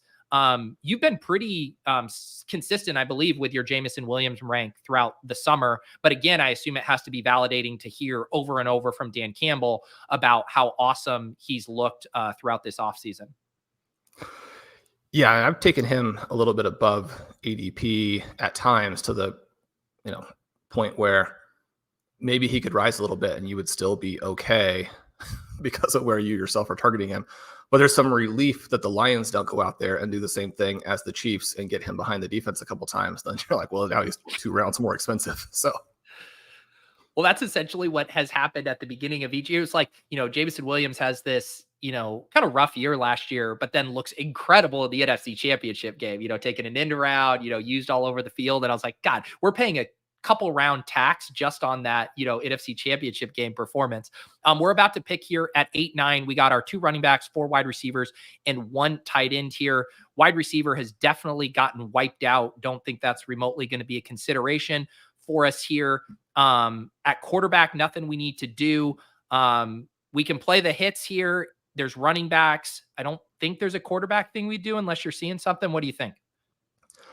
Well, the additional little note here for Bowers is that he and Olave play each other. So I love this. My favorite bit is always coming up with just a slightly new reason to select Brock Bowers here. What were your takes on the preseason usage? Because again, kind of similar with the Malik Nabers, I saw a couple different readings of it. Like one being like, oh man, he's in a full-blown timeshare with Michael Mayer. How is this going to be the Dawson Knox, Dalton Kincaid thing all over again? Or you can see how creatively they're using him. The fact he's already on the field, they're using him in all these different ways. How are you reading kind of the week 1 or early preseason usage for Bowers? Yeah, I just hope that he doesn't actually have anything meaningful. You've got a lot of guys right now. I think a couple of the Cleveland Browns guys who are just being listed with soreness, and I mean they're practicing football, so all these guys are going to be sore. As long as he is 100% or close to 100%. It doesn't matter who else is out there. They continue to say, and they have Mayer, who is a really good tight end prospect. And so I wouldn't say that doesn't matter. At the same time, when you have that, and then your teammates are like, we can't run with him on defense. This guy is a completely different type of thing. Their practices just continue to confirm that he's the best tight end prospect ever. So then you go back and you're like, is the offense going to function at all? And from a team building perspective, from like would potentially give the Raiders a chance to like find a guy like a Purdy. You're kind of thinking, they should go with O'Connell, but if you're drafting Raiders pieces, like at least Gardner Minshew gives us some floor that they'll be able to move the ball. So I think that the quarterback decision there also is a little bit of a relief probably. Shawn, we're on the clock. Doesn't feel like we need to force wide receiver here. Again, the running backs look like the best picks. Javonte, Spears, Brown at the top of your ranks. None of them are going to come back. What do you like?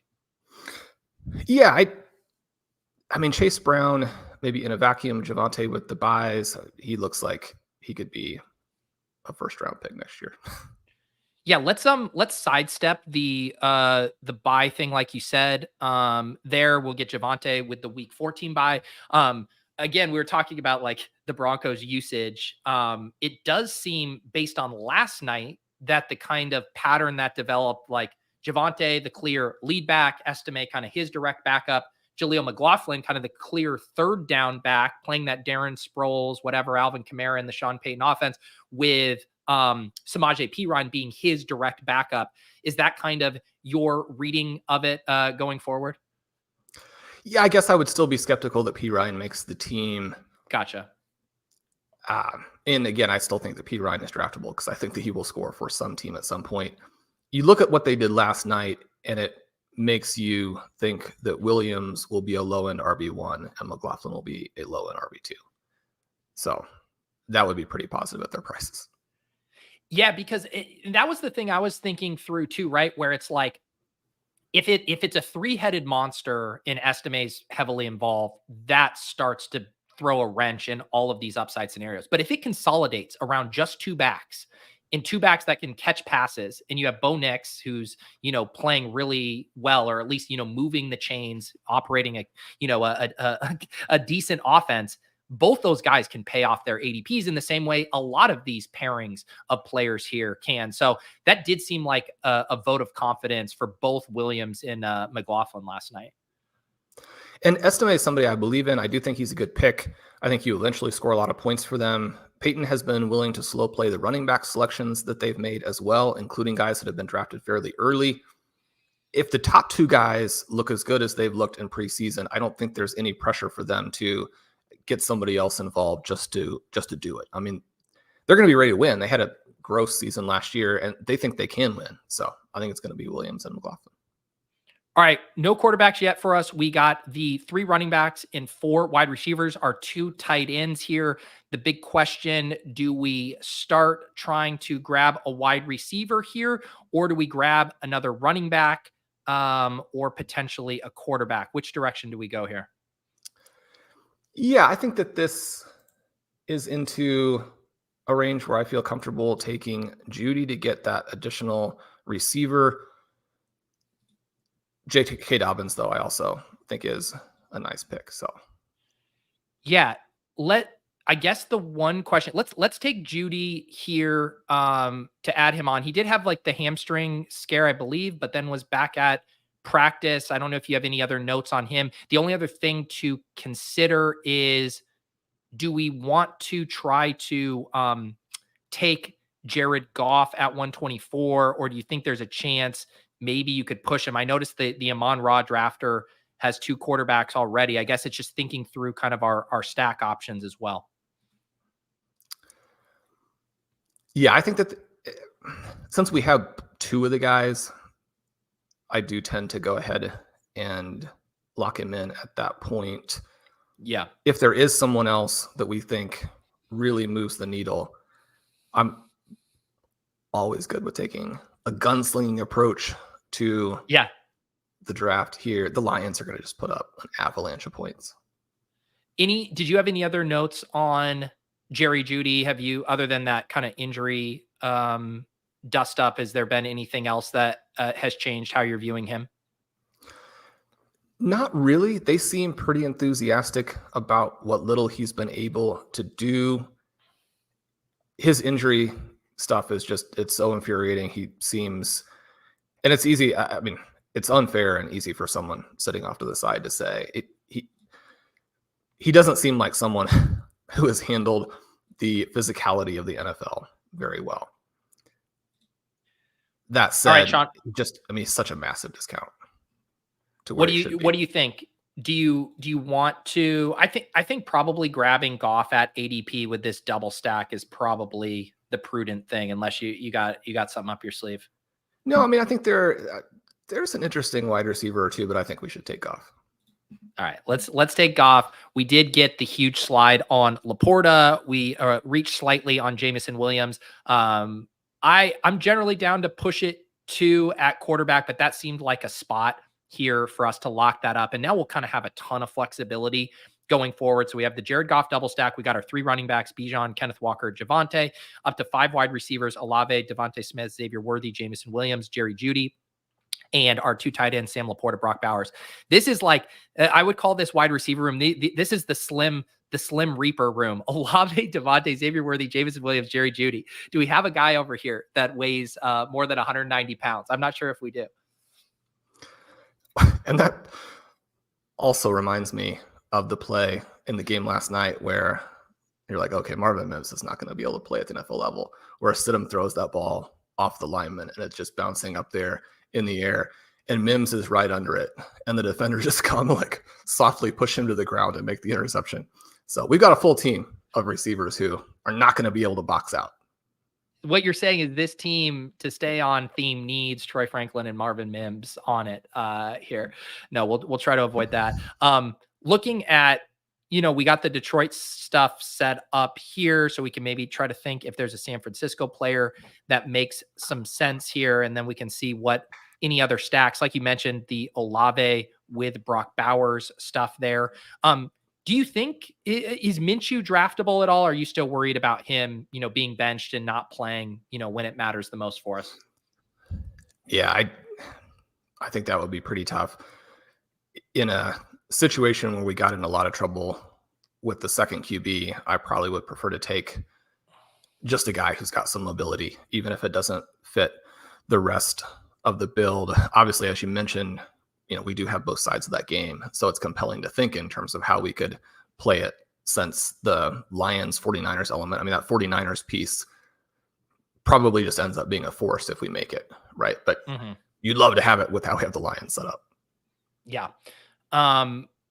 We are heading into the middle of the 12th round, seeing a ton of running backs coming off here as usual. Corum, Chubb, Edwards, Ty Chandler, Trey Benson, Zach Charbonnet, and Austin Eckler.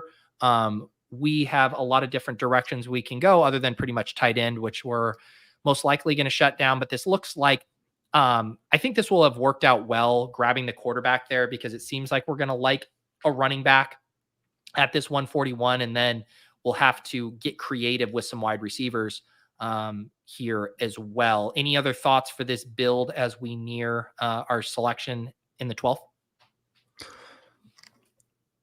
I was concerned that taking Bijan, and then if we ended up with a great running back value like Walker, that also doing the 2 tight end build that we did, we would feel under a ton of pressure at receiver. And the receiver group isn't incredibly strong. And yet, my favorite part about this team right now is just how balanced it is and how we can really try to continue to add the best player available as we go through. Dobbins almost comes back. I know he was a guy we were going to maybe consider as early as that 11th round selection. We could double up on Broncos running backs here. I'll tab over to the wide receivers as well. What do you think we do here? Yeah, it gets a lot weaker with Dobbins gone. In terms of ADP with running back, do you have a preference? We have Bijan. Yeah. Are you okay with the double on McLaughlin and Javonte? Definitely. Yeah, let's do it. We grab him here. I was looking at we weren't going to do Algier on a Bijan team, which I think is a good discussion topic, right? Where we were just saying, like, for Algier to hit, like, Bijan basically needs to hit in a massive way. Bijan needs to get injured, most likely. Where we were just saying Javonte and Jaleel can both pay off if the offense operates like it did in their week 2 preseason game. So I just went there, and that gets us up to 4 wide receivers. And it seemed like there was nothing jumping out at us at wide receiver, though we'll probably have to pull the trigger on one here in the 13th. Yeah, that looks good there. Colin and I took both of those guys in main event yesterday. I think it makes more sense in the main event than it does here, but it also, but it works in both. Yeah, that's interesting. I feel like my take would have been, I like it a little bit more in best ball because I don't have to guess when those scores are hitting. Whereas in the manage, you're going to have that kind of push pull of, is this a Javonte week? Is this a Jaleel? Or are you just committed to starting both every week? Well, I think in managed, you can really benefit from, so let's, who do you like here at receiver? I kind of want to do the guy that you just wrote, 5,000 words about being the super sleeper here. What do you think about grabbing Jalen Tolbert? Yeah, that's a great fit. It seems weird to take him this early, but he's been rising. I'll tell you what, I drafted with Liam Murphy, who won BBM2 last week on Best Ball Breakfast, and he had me take Jalen Tolbert. I think we took him in the 120s, and I told him that we could wait. It was a DAC team, and he's very high on Tolbert as well. So like I said at the beginning of the show, like, this is by far the point of the draft where I'm fully comfortable throwing out ADP here. But talk a little bit about Jalen Tolbert, because this is kind of a really interesting situation here. It's not like a sneaky guy in that he's been drafted throughout the offseason, but clearly you're getting more confidence that there could actually be breakout potential here. Yeah, you go back and you look at his really pretty extraordinary collegiate production, and then you have this break where he doesn't do it at the NFL level. One of the interesting things, and I referenced Dave Caban's regression tree research. I mean, he was drafted kind of right at the edge of that range where you would expect, or say not expect, him to perform right away. It's a red flag that he didn't. It certainly changes what his career trajectory is. It's one of the reasons you can get him here as opposed to later. But for him to break out in year 3, and some of his top sims, his top comps in our best, our box score scout, were guys who broke out in years 3, 4, and 5, just massive breakouts as well. Not saying that you want to pattern match that and be like, oh, well, I mean, if his comps broke out late, he will as well. But it was interesting to see that within the context of them raving about him and Dak Prescott saying, I mean, this guy is going to be the breakout. Then you look at the volume situation, and we have that Jake Ferguson play, which I think is a good play. And if Ferguson were priced a little bit differently, I think that that would be perfect, right? But Ferguson is priced to where the upside of the volume play is mostly taken out of it. It's not the same thing for Tolbert. And then you put all of that together and you're looking at how do we get this week 7 bye to get as many buys as we possibly can, and just maybe not put somebody in that then later we're going to be like, oh, now it's an overlap, right? So that week 7 bye really helps the team build. Certainly when you're able to get him in round 17, round 18, it's an additional benefit because you're taking him after you've taken those other players. But certainly the weekly upside, but even the full season upside for Tolbert, very exciting here in 2024. Yeah. And it seems like, too, once you kind of break, because I had basically been treating him as a guy, like anytime I had a Dallas thing, if I had Philly, even a little bit of Tampa with the week 16 stuff, I was, mixing him in. But it seems like a shift maybe for you to make him just kind of a part of most draft plans, if possible. And if you do have that aggressive of a ranking, you're probably going to end up with a lot of Tolbert down the stretch, I imagine. Yeah, so if you have a team where you don't get Chicago Bears receivers, then you want to kind of keep him in your back pocket as a nice balancing play. So, Shawn, we have a pretty big ADP faller in Kirk Cousins. We do have Bijan. I don't know how you feel about that. The other wide receivers here, what do you think we do at pick 165 in the 14th? Yeah, I kind of like playing Cousins with Bijan there, especially given what's happened on this particular team. Yeah, let's do it. I'm with you too. Like, if we didn't have Bijan, I'm kind of like, what does this do for us? But the fact that we're getting a huge ADP value, part of what makes Bijan so exciting as, the 4th overall selection on our team is the fact that he could catch a lot of passes and be really involved. So there's the chance too that correlated element helps us in the playoff structure, because that's what we're really hoping for. And one of these week 15, 16, 17, one of Cousins' passes is a screen pass that, Bijan takes to the house. I don't even worry about the, slightly negative single game correlation during the regular season. We just want the Falcons to be awesome. I think the only place it can sometimes get hairy is in the playoffs, but I think at this price and with a pass catching running back, I think it sets us up well. Yeah. And I think in terms of regular season advance, again, I mean, our Stack Explorer really likes it for that. So yeah, the idea here, we have the right plays to win the whole thing. We want to get as many teams through and some unique teams through. That was the thing that was so fun last year, is how unique the team that we got through was. And Cousins, to me, he's a riskier version of it because of the injury and because it's a new offense and all of that type of thing. But if we just even had a little bit more information with Cousins, I mean, he would be a guy who should be going in that Purdy, Goff, Tua group. If you then get him as an ADP faller, it's a pretty straightforward play.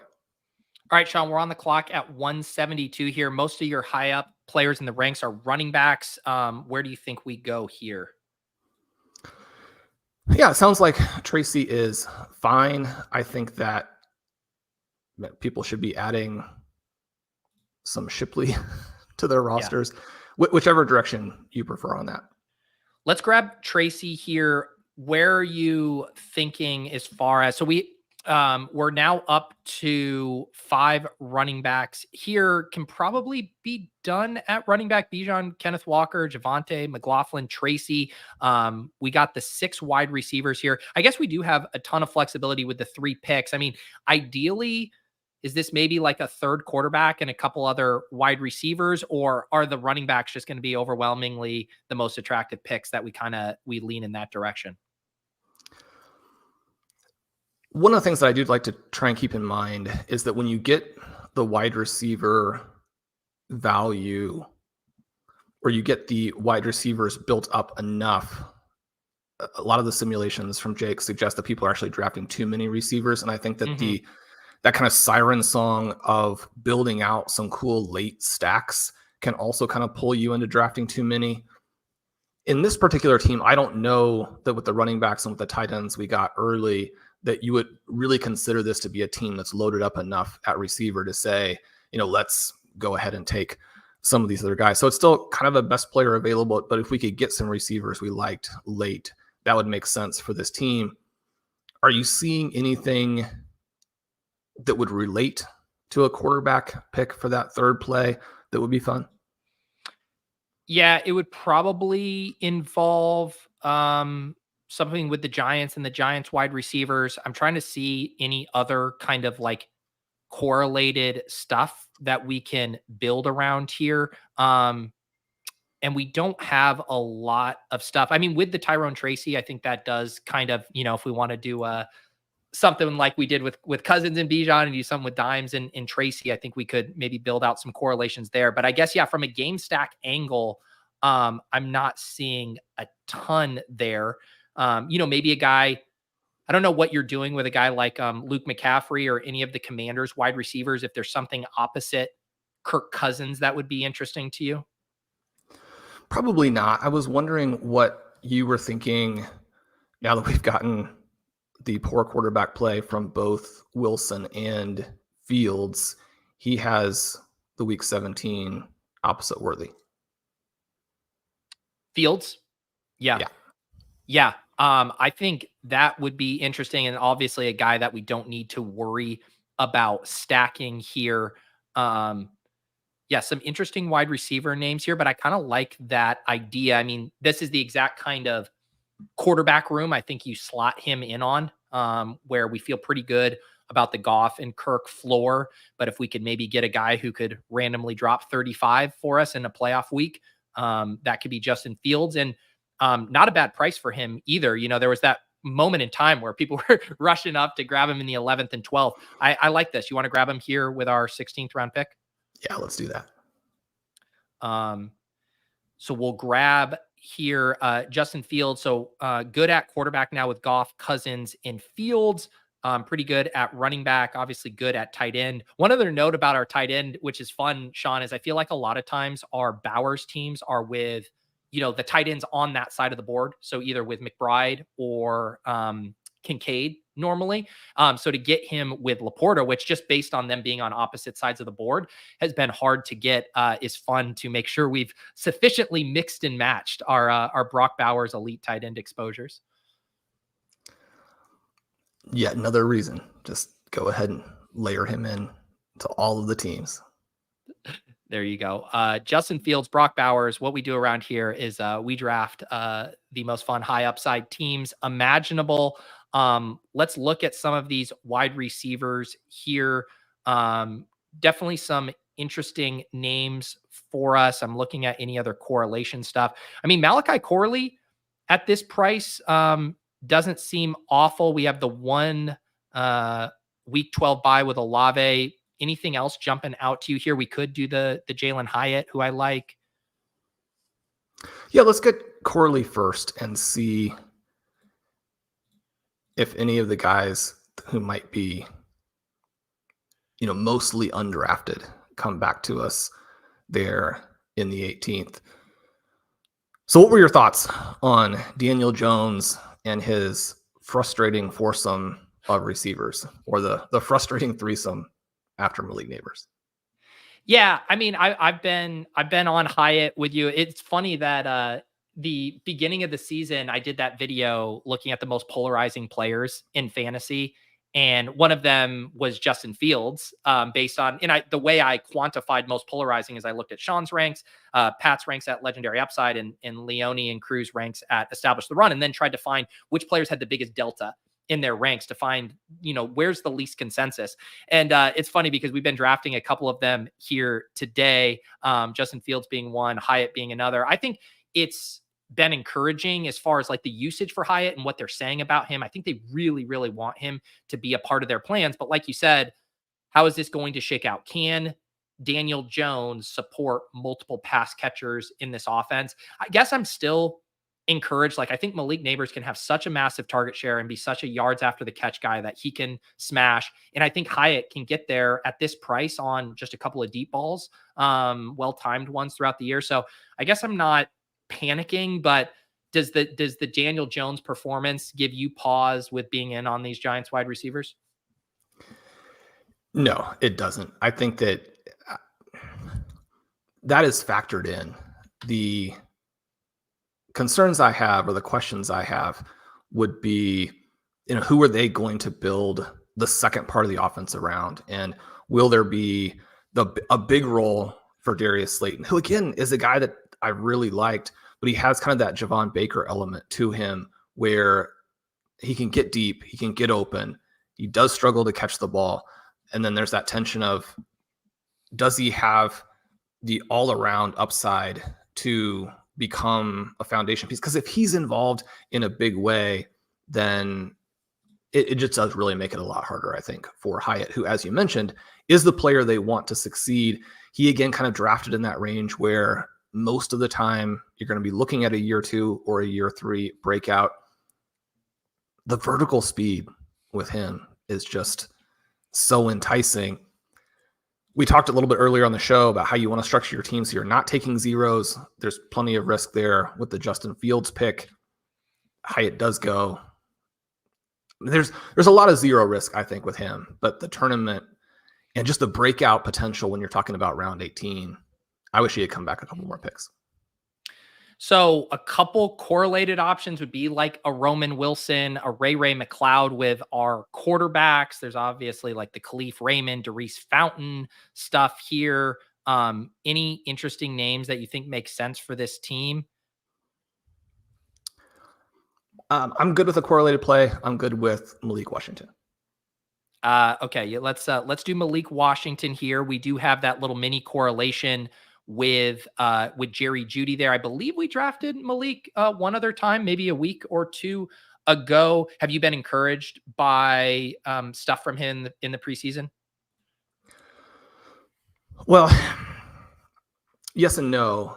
You'd love for him to be even more obviously dynamic, but the Dolphins absolutely love him. I think that the thing that makes it easier, even though arguably that's not where the overlap is from a usage perspective, but if Odell Beckham is going to not really factor into the plans, then this third weapon, and it sounds weird to say at receiver compared to running back. It's one of the reasons why zero RB works and taking a lot of late wide receivers tends to not work. But there's massive contingent upside if you lose a Tyreek Hill or you lose a Jaylen Waddle. Waddle especially has had trouble staying healthy. The run after the catch element is what the Dolphins are looking for with that team, and he provides it in a really big way. So it was a very specific pick to add run after the catch with a peripheral receiver that they haven't necessarily had on these past teams. The Dolphins continue to look for ways to, score every time they get a ball in space. Yeah, and I did pull up to one of the things I've been talking about throughout the show is kind of the ownership estimates for these guys. Malik Washington down there at 23%. And that's kind of the exact thing. Obviously Corley has a higher draft percentage, but I don't think we've gotten information that has made the Corley bet, significantly worse like we have with some of these other rookies that we were drafting a lot. And so I think that's really where I want to be pushing myself, is to be drafting more of the Malik Washingtons, the guys that even if the outlook isn't that much different, that ownership discrepancy is a pretty big edge relative to the guys who have been drafted a ton who aren't projecting quite as well right now. I'm going to recap this team in a second. I know we kind of hit at it at the start, but I did want to kind of get your thoughts again about the idea of getting fully spooked off some of these rookies with really exciting profiles or setups where you could see them being difference makers in the final weeks of the season, and how people should be kind of processing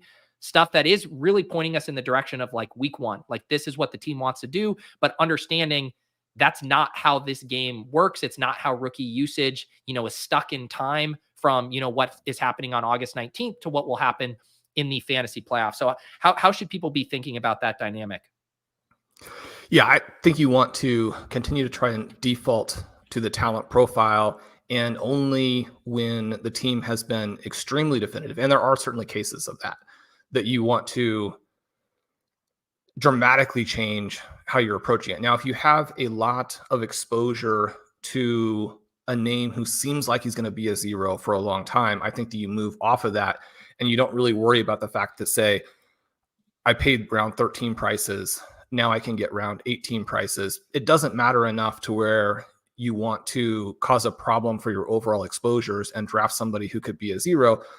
If the person does end up hitting, your price that you paid is still going to basically be fine. I mean, you'd love for it to have been less, but I wouldn't chase people who you already are heavily invested in just because it's a better price now. At the same time, I mean, some of these guys are going to still hit. One of the things, and I mean, this one is a little bit personal for me just because I do really like him and have a lot, but even something as simple as finding out that Tez Walker is basically not doing anything in the preseason because he's got a rib injury, you go right back to the original case where they claim that he was dominating practice before that happened.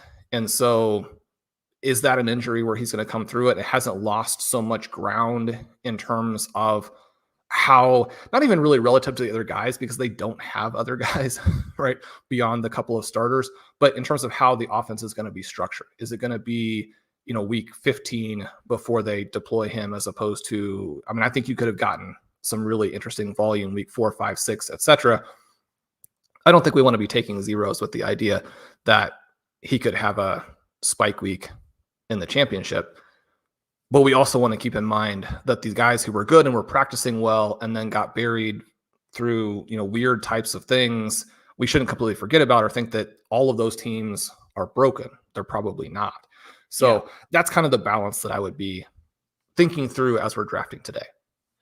Yeah. And I think one kind of simple lens to view it for me that kind of helps is saying, what are the teams I can build now that my, past self wasn't able to draft in May? And that could be because the ADPs have changed. That could be because I have information like, May Pete didn't know that Jordan Mason is the front runner to be the RB2. He thought it was Eli Mitchell. So he was not drafting Jordan Mason, who I would have thought would have been the RB3. And so that's kind of where I'm trying to push myself to, is like, what new information, what new ADPs, how do I build teams that are just as strong, but they're baking in information that my previous self didn't have? And so you can do that and at the same time think through the scenarios that are still going to play out in the next week and try and be ahead of that a little bit. And then at the same time, just have the humility that we need to have as we think through just big picture scenarios that are going to make a difference as we hit the first month. One of the things I mentioned the other day is just, again, that Rashad Penny deal from a few years ago where he was the key guy in best ball playoffs, but wasn't even involved in redraft because he'd been cut so late in the season. We thought we had the information necessary so late in the season that he was cut and couldn't be repicked up. So that part is just a good lesson, I think, to always keep in the back of your mind about how little we really know, and that we want to be very dynamic in terms of how we think about it, but not believe that the new information is necessarily that much better or that much more concrete than the information we had previously. Right. Because I think we all want to hit that sweet spot with our late round picks where it's like, yes, the contingent upside, you're hopefully there's some form of contingent upside with a late round pick. It's like, with a Devontae Walker, it's like, okay, if Rashad Bateman gets hurt, or Zay Flowers gets hurt, like he's probably going to see an increased chance. But we also want that just sliver of standalone value. And I think what the preseason and the week one brain does is it kind of like slams the door shut on that early season, like standalone value of like, man, how is this guy going to give me a spike week early on. And then we get a little bit more bearish. But again, what you need from these 18th round picks, it is a pretty low bar to clear. And I think we see it year after year with these rookie wide receivers making a splash in the playoffs. And as long as the pick still makes sense within the framework of what you're trying to do with this team. You know, if you have a Lamar Jackson team and you need a wide receiver at the end, I'm not going to take Devontae Walker because I think he's off to a slower start. But yeah, it's this constant recalibration here. Shawn, let's recap this team now that it is in the books here. We ended up with a 3-5-8-2 build. We took Bijan Robinson at the top, and this is what we ended up with. Jared Goff, Kirk Cousins, and Justin Fields at quarterback. Have a 5 running back room. Bijan, Kenneth Walker, Javonte Williams, Jaleel McLaughlin, the Denver pairing there, and then Tyrone Tracy. Our wide receivers, Chris Olave, Devontae Smith, Xavier Worthy, who is now going to be bad. So I don't know why we took him. Jameson Williams, Jerry Jeudy, Jalen Tolbert, Malachi Corley, and Malik Washington. And then, of course, our elite tight ends here, Sam Laporta and Brock Bowers. How did this one turn out, Shawn? Good. As we look back on it, I wish we had some late round Will Shipley. Where did he end up going in this draft? Yeah, he has not been. He did get drafted, I believe. Let me scroll down here. He went. Wait a second. Did Shipley not get drafted? He didn't get drafted, Shawn. He went undrafted. Yeah, that was the one too when we were looking at the Tyrone Tracy one. And I do think maybe when you go back, you think maybe we kind of have another earlier wide receiver and then have some spots available for a last round Will Shipley pick. Yeah, perhaps. When we were on the board or on the clock, I think that each of those picks really worked. And I love having this team that is Bijan and Kenneth Walker, the two sort of RB studs there, when we were able to still fill out with the rest of the positions very nicely. I think the needle that you're trying to thread is to be able, and one of the things that, you always talk about, it's certainly a foundation piece of thinking through your best ball team. You can have quality or quantity, and yet you are always looking for that perfect team where you've a little bit managed to do both. And so to be able to get Bijan and Walker, to be able to get those 2 tight ends, to have 3 quarterbacks with upside, right? I don't feel like we gave away that much actual firepower at the quarterback position. Now, those guys, certainly, especially if Fields doesn't play, are not going to have the weekly upside of a Josh Allen. But you look at the scoring profiles of the different players at the different positions, and you're really thinking to yourself, if we get anything from the round 17 or round 18 picks, this team looks very, very good. Yeah. And it's funny, right? Because this team, I agree. I mean, I know some people like spending more capital at quarterback, but this is a very nice quarterback room. Obviously, the tight end room, the running back room. It's funny because I think most people would look at this and say it's a thinner wide receiver room. Even guys like Xavier Worthy and Jameson Williams. I know a lot of people like treating those guys almost as like luxury tack-on picks to 3 or 4 other elite wide receivers. Of like, I don't know if I can really trust these guys. So yeah, I think the wide receiver room could get thin quickly if we don't get some hits from this kind of middle range, specifically the Worthy, Williams, Jeudy, Tolbert. Like, we're going to need a couple of those guys to hit in a massive way. But if it does, then you're set everywhere else. Yeah, and we talk about being right, drafting like you're right with some of the late round picks, but I do think that if you're going to make that selection of Worthy, if you're going to be drafting a decent amount of Jameson Williams, and then certainly if you are a Jerry Jeudy believer, there is an element where, part of the thesis is that those guys are going to be more than simply a vertical shot here and there. They have to be involved. If they are that for this team, then this team is off to the races. So a lot of it does revolve around what Worthy and Williams actually are. Shawn, we are going to be bringing Pat on in the next couple of minutes. I want you to talk about what is going on at RotoViz right now before we hop into another BBM draft with Pat. You guys have been churning all kinds of awesome content out here. You have a big redraft game plan here. Obviously, we're talking best ball today, but let people know what they can check out if they subscribe to RotoViz. Yeah, so the big redraft game plan is there, how you can use the upside mega tiers to combine aggressiveness and humility. I think that those 2 pieces are really the key to being successful with almost anything, but certainly with fantasy football. We talked a lot about rookie receivers and how you want them to score. Michael Dubner, who is absolutely fantastic, has a great piece out on that. Blair Andrews is going to hit you with another extremely important series in the next week. And Pete, I am going to have the best, not the best, I'm going to have the 0 RB candidates countdown for 2024. That is the 3-piece series that, well, it's big for us. It's certainly close to my heart. I'm excited to put that out this week. And with the 0 RB candidates countdown, I wanted to have a special coupon code for you and this show. Banana Stand is a little bit too much to type. Just type stand. Stand is your coupon code, $10 off your 1-year subscription. Make it easy for you to subscribe over there at RotoViz. There you go. So reiterate that one more, stand, STAND. Take advantage of that. I mean, this is like, I don't imagine anyone would dine and dash a sub, because once you subscribe to RotoViz and realize kind of the wealth of information and some of the in-season content was awesome. I loved reading.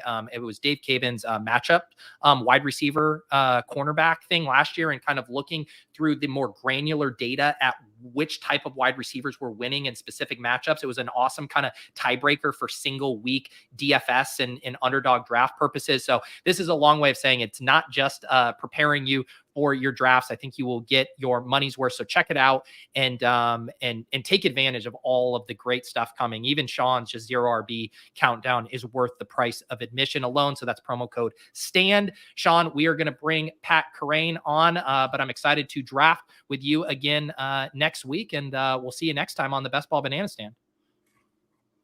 Peace. Scuba Kerrane, Patty Millions, Peacock Pat Kerrane on the 1s and 2s. Are you kidding me? Kadarius Toney? 98 yards to the fucking house against Carolina in week 10. All right, Pat Kerrane, Best Ball Breakfast. The value hounds are barking in the background. We are ready to roll. How are we doing this Monday morning? Doing good. I was just catching up on Dwayne McFarland's article from the preseason stuff. Adjusted some ranks over the weekend. It's been good. It's nice to have some more data pouring in. Yeah, for sure. I'm excited to read that. It posted right as I was on air, but make sure you guys are checking that out. Preseason week 2 recap, utilization and usage takeaways there. Anything that popped out to you specifically from week 2 as far as kind of like differences or kind of things you want to recalibrate on? Well, Brendan Rice was one that he played a lot with the starters. Dwayne mentioned that on 5 drives, so it wasn't like he just like rotated in a little bit. 71% route participation on 5 drives with the starters per Dwayne, and DJ Shark was at 67% with the starters and then kept playing into the third quarter. Rice only played 1 more drive before resting after the starters left. So it was pretty bullish for him. There was Jerko pointed out this morning that Daniel Popper said he thinks Brendan Rice is still competing with Fehoko for a roster spot. So it's like not like locked in, but I'm like, I think I'm just betting against Fehoko. I think I'm gonna bet on this guy who played a ton with the ones, and like that doesn't mean he's a starter, but it means they're interested in seeing what he's got, which is bullish for his late season outlook, and he's a rookie, so that's the bet anyway. Yeah, I think this is what we do, Pat. We shift our 18th round Nepo baby shares from Luke McCaffrey to Brendan Rice, and it's the same bet. It just comes at a fraction of the ownership, but we're still getting the Nepo boost. If Luke McCaffrey was a running back, right, then you got the Christian McCaffrey brother. That's the James Cook. We like that. I don't know, as a slot receiver, how much Nepo are we getting? Like, as an outside receiver, I think Jerry Rice's son is getting plenty of Nepo. It's hard to forget he's Jerry Rice's son.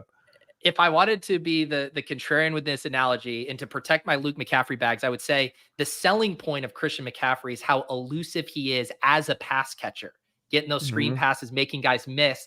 That's what we're hoping Luke does.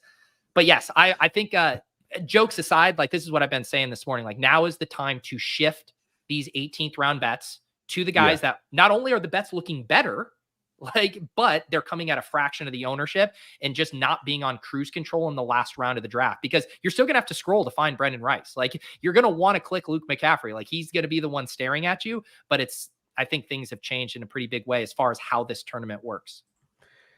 You want to know the grossest thing I'm doing? What? I'm taking some Zach Ertz. Okay, I can't get on board with. It's stacked. It's always stacked with Jaden Daniels, who I'm trying to take more of. But it's a bet. Sanat's the tight end 3 right now, and so I'm doing it. Obviously, I'm doing it in rooms where it's like 3 tight end builds. I'm like, this guy can help me a little bit early on. He pairs nice with like a Theo Johnson. Yeah, Theo Johnson's going to run like 50% of the routes to start the season, but maybe he takes over a full-time role by the end of the year. So I am. That's the grossest thing the preseason has led me to. Well, to me, like you can sell me if you're like, I'm going to take 2 up. Say I have like Bowers, Theo Johnson, and Zach Ertz or something. Like, I guess I can buy it there. But it just strikes me as like the Chuba bet where it's like, man, yeah, it gets me off. He serves a purpose in specific builds, but the chances he's helping me weeks 15 to 17 seems so low.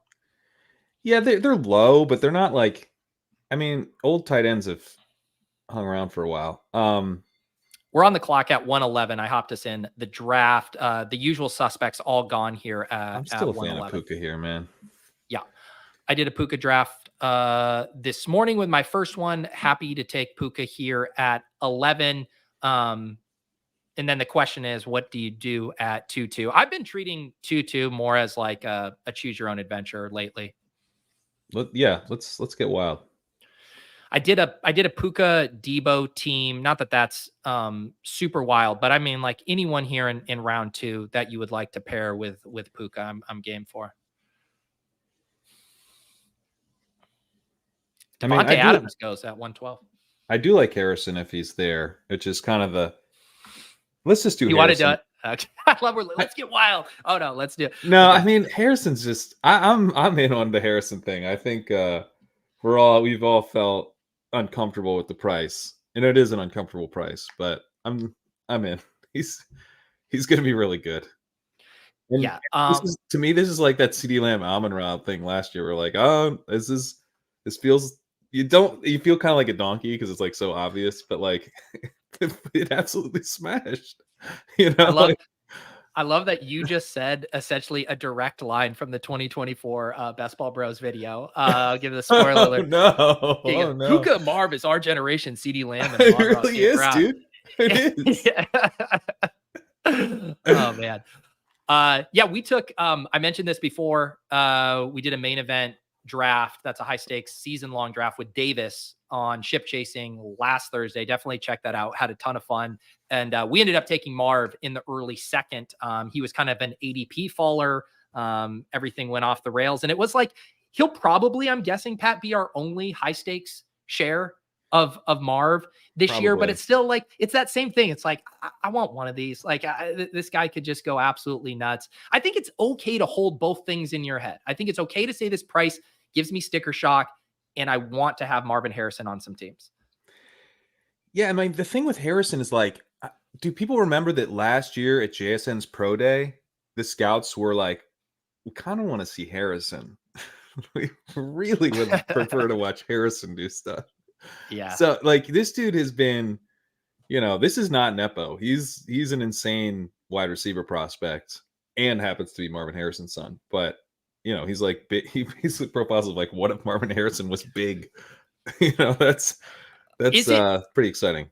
Let me continue to just try to play the contrarian thing here. Is it concerning that there are 10 times as many Greg Dortch highlights from Arizona Cardinals camp than there are Marvin Harrison? Are we at least concerned that these guys have the 4K slow-mo cameras? It's like, guys, Marvin Harrison's over there. And they're like, nope, we just have a fixed cam on Greg fucking Dortch. Well, it's called the Dortch cam, so you shouldn't be surprised that it's on him. But I mean, from what I've heard, has had a good camp. We don't get as much out of the Cardinals as some of the other teams, but I guess as far as Dortch stuff goes, like it doesn't bother me because we want them to be passing a lot. We want them to be leaning into the passing offense and being, part of the bet with Harrison is that the Cardinals take a big step forward with Kyler second year off the injury. So to me, it's, grab Kyler, grab Dortch. You got McBride. This is gonna be a tough team to cover. Sauce says Dortch is easier to fit into frame. They keep trying to get the Marvin Harrison zoomed in shot. He's too tall. He's too tall. Yeah. Oh my Yeah. goodness. Let's see here. I have I missed this super chat a few minutes ago. Shawn says, have only been taking Ertz in my traffic lineups. That's right. When he has 100% rostered exposure when you're drafting and driving. Are you familiar with this Swolecast reference, Pat? No. I'm Oh a couple weeks behind on the Swolecast. All right, then you missed out on Kitchen saying to Davis and I, he just like casually said, "Oh yeah, he was one of my traffic teams." And we're like, I was like thinking like red, yellow, green, like different colors on the draft board. And he's like, "Oh no, when I'm stuck in traffic, I draft teams." And he's a guy that I drafted. So Kitchen was admitting that he drafts and drives. Then he had to issue a public denouncement of that. I believe the lawyer stepped in. So yeah, you got to catch up on the Swolecast. All right. Yes, I do. I absolutely have to catch up. I do have the updated leg up rankings in our draft here as we head to 311. Let's see here. ADP, you got Pacheco, Pittman, ranks. You guys got the tight ends here. Kelsey. I guess Kelsey.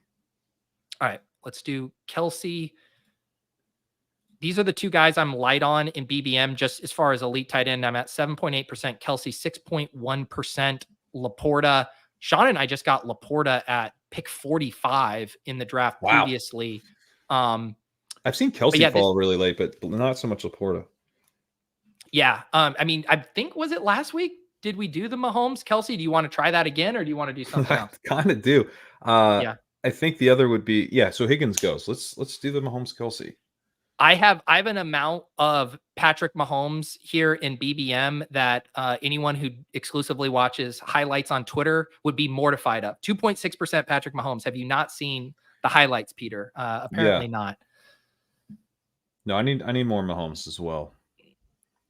So we start Mahomes, Kelsey, Puka, and Marvin Harrison here.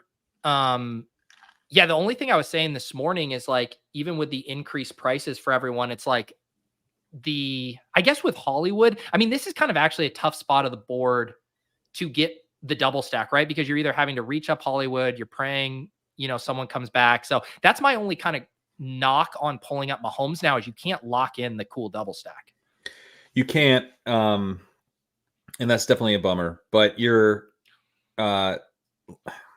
the room did this to us in this case. Like this was done to us by 11 people. Like, what were we supposed to do? Take Amari Cooper? I took Amari Cooper yesterday in the 5th. Like, I don't know. It's just, I wanted to do something fun, and there weren't a lot of fun options left. Yes, please send all of your driving while drafting tickets to Roto Grinders. Davis will tell you how to navigate the invoice process over there at Better Collective. How are you? Are you getting in your Chow Chow teams? Are you doing slows? I did all slows for the Chow Chow. Okay, all slows. I just immediately maxed with the slows. Yeah. I keep adding, like, I'm in denial where I'm like, I want to do some more fast. And like every 3 hours, I'll enter one more slow of just being like, I'm not going to have time to do these. We are at. I'm so far behind on BBM, man. I got really. Yeah, I've got like 61 BBMs left. That's a lot. Yeah, I gotta be like doing like 8 a day. Get this thing done. I think I'm on a good pace. This is my 118th draft here, so nice. I'm kind of looking forward to, because in previous years, just with the streaming and the way it's worked out, I haven't had like the chance with like a week to go or like right before the contest is filling to have like 10 bullets to just kind of be like, all right, max info. Let me draft some of these teams. So I'm kind of excited to have that this year. And you're going to have a lot of it. I'm going to have a lot of those. Yeah. I did the barbell by accident this year. And I feel okay about it because I was like on track until like right before August. So I did kind of take off like the early, I took off some of the training camp into the early preseason period. So I kind of weirdly did do like a barbell.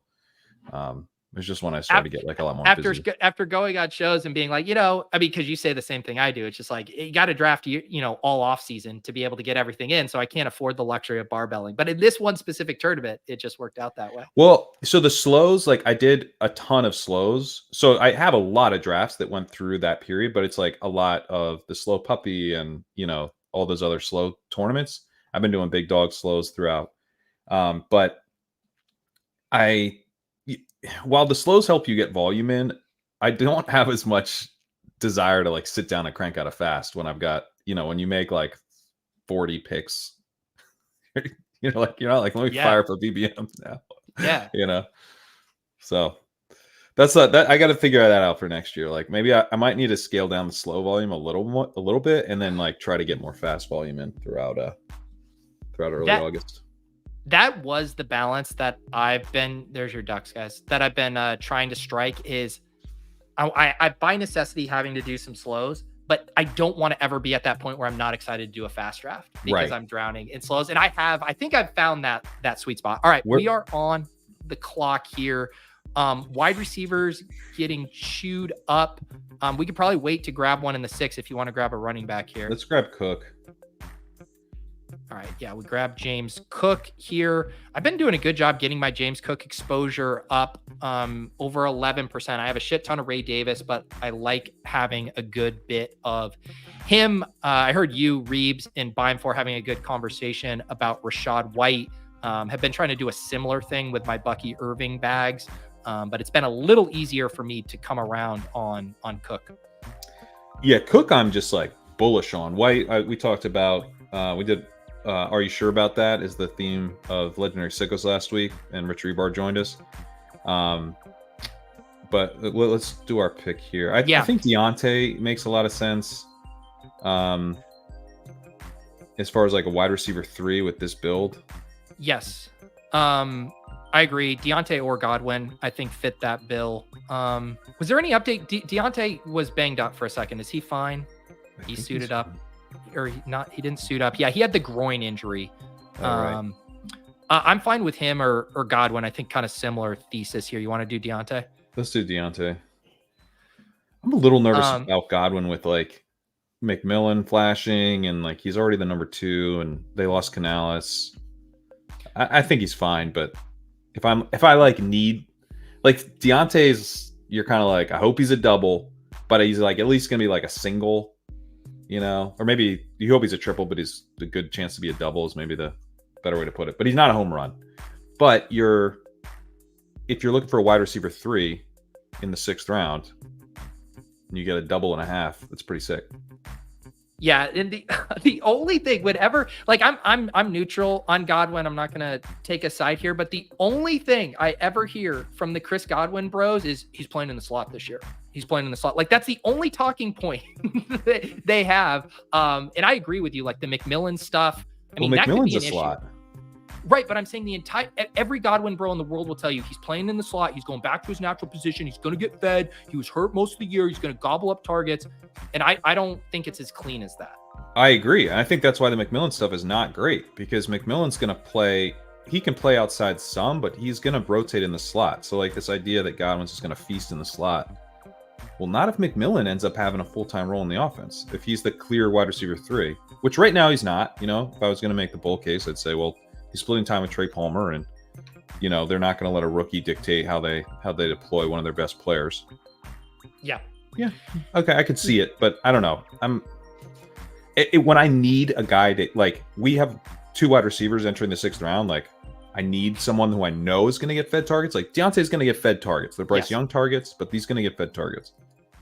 Yeah. And I mean, McMillan, of all those rookies, I mean, he's probably had the best drumbeat of any of them. I would say, like going after the Polk tier, like once you get past him, like McMillan's been the most consistent. Yeah, other than like that Veely dude in Denver. But this is the counterpoint. All this being said, ship chasing did give the curse, the kiss of death to Jalen McMillan via the clip on Thursday night's ship chasing. I actually have to post that clip online as well. But lots of people, Pat, there were panic in the streets over what we did to their precious boy, Jalen McMillan. Which I get. You're right to panic. This is bad. Now we're gonna keep drafting McMillan, and we're gonna love it. We're gonna have a lot of fun drafting McMillan. But you should feel nervous as hell. The track record on this is unbelievably bad.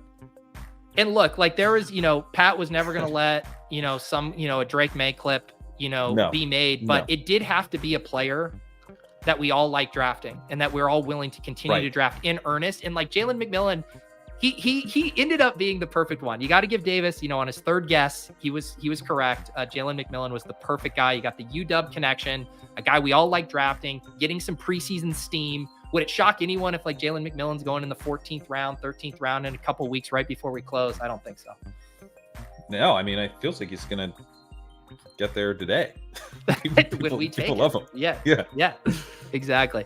All right, Pat, as expected, the wide receivers getting wiped off the board. I had just like a small sliver of hope that maybe like Hollywood would have a crazy fall in this room to us. Did not happen. I guess what are we looking at?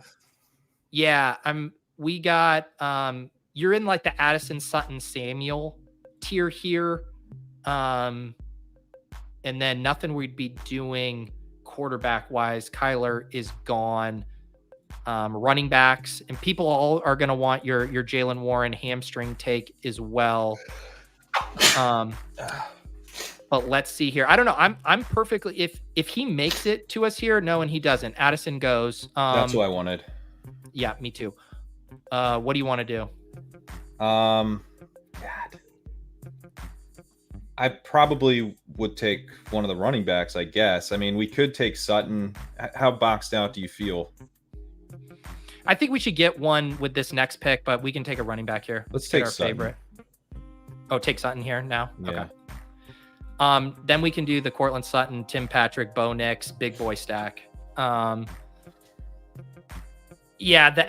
that's the one. So doing this kind of start, it's so much easier to pull it off on the other side of the board. Yeah. The room really then you're able to us hit. Here. They did. We probably needed to take Higgins. That's what we should have just bitten the bullet and taken Higgins instead of Kelsey and the Mahomes thing. They really let us have it for doing that. I think we did the exact same thing last week. Do you want to grab a running back here or? Yeah, I think we grab. I mean, I'm still drafting Warren is the answer to the question. I would take Stevenson or Warren here. Let's do Stevenson here, and I'll let you. I'll bully you off of Jaylen Warren, who people have been telling me they're getting him in the early 100s. So you're going to have a grip. Of I haven't him. seen that yet. Yeah, that's the question. So we kind of debated. We lowered him, and I've got. Let's see. I think we have him behind Stevenson, and we've got him behind Stevenson, and I think that's the right call to take Stevenson over him, but then he goes to the next pick. That's how I've seen it. Like I did 4 BBMs last night and I didn't get him in a single one. Really? Yeah, he went in the 8th round in every single one of them, but early 8th and 2 when I was like drafting out of like the back half of the board and didn't get him in the 8th, and then mid to late 8th when I was drafting on the front half of the board. So was unable to. I was planning to take him in the 8th, couldn't get him in any of the 4. So no, I haven't been able to take him, guys. He's saying that it's because you always take him before he gets to pick 100. I know, but I'm saying he's going before me. Of course I would take him before he got to the hundreds, but yeah, I mean his odds of missing week 1, I don't know, seem like in the 50-50 vicinity, and then you have re-injury risk as well. So yeah. I get asking for a discount. It's always tricky with a player like this, so I think it's just like clearly the best bet in this whole tier. Maybe everyone knows how I feel about Warren, so I didn't do him as a truth serum take, but like, where would I stop taking him? It's pretty high. If the market just said he was going next to Rachaad White, like sure, Yeah. So it's always tricky for me with those types of players where I'm like, I want to rely on the strength of the bet, and then what kind of discount are we going to get? If it's like, oh, I can actually get a little bit more Raheem Mostert now, and that's what like pushing Warren gets me is like a little more Mostert or like a little more Romeo Dobbs or something. Like I'm just gonna say like no thanks. Like that's not a big enough discount for me to like. What am I getting for the discount? What's the? Yeah, I mean I completely agree on the Romeo Dobbs point, I mean, I took Mostert over Jaylen Warren in our draft this morning because that's kind of how I want to play it. Of like, I like a lot of these guys in this range, and I'll use this as a tiebreaker to shift some of my exposure over to a guys that I was slightly under on. Like I was slightly under on Mostert, and the inverse, like Mostert's preseason and his usage. Not that it should have been in question, but it's been really, really good. Him and James Conner, I think, are just like. Those are the two kind of guys that I have like flashing blinkers for when I get in this range right now.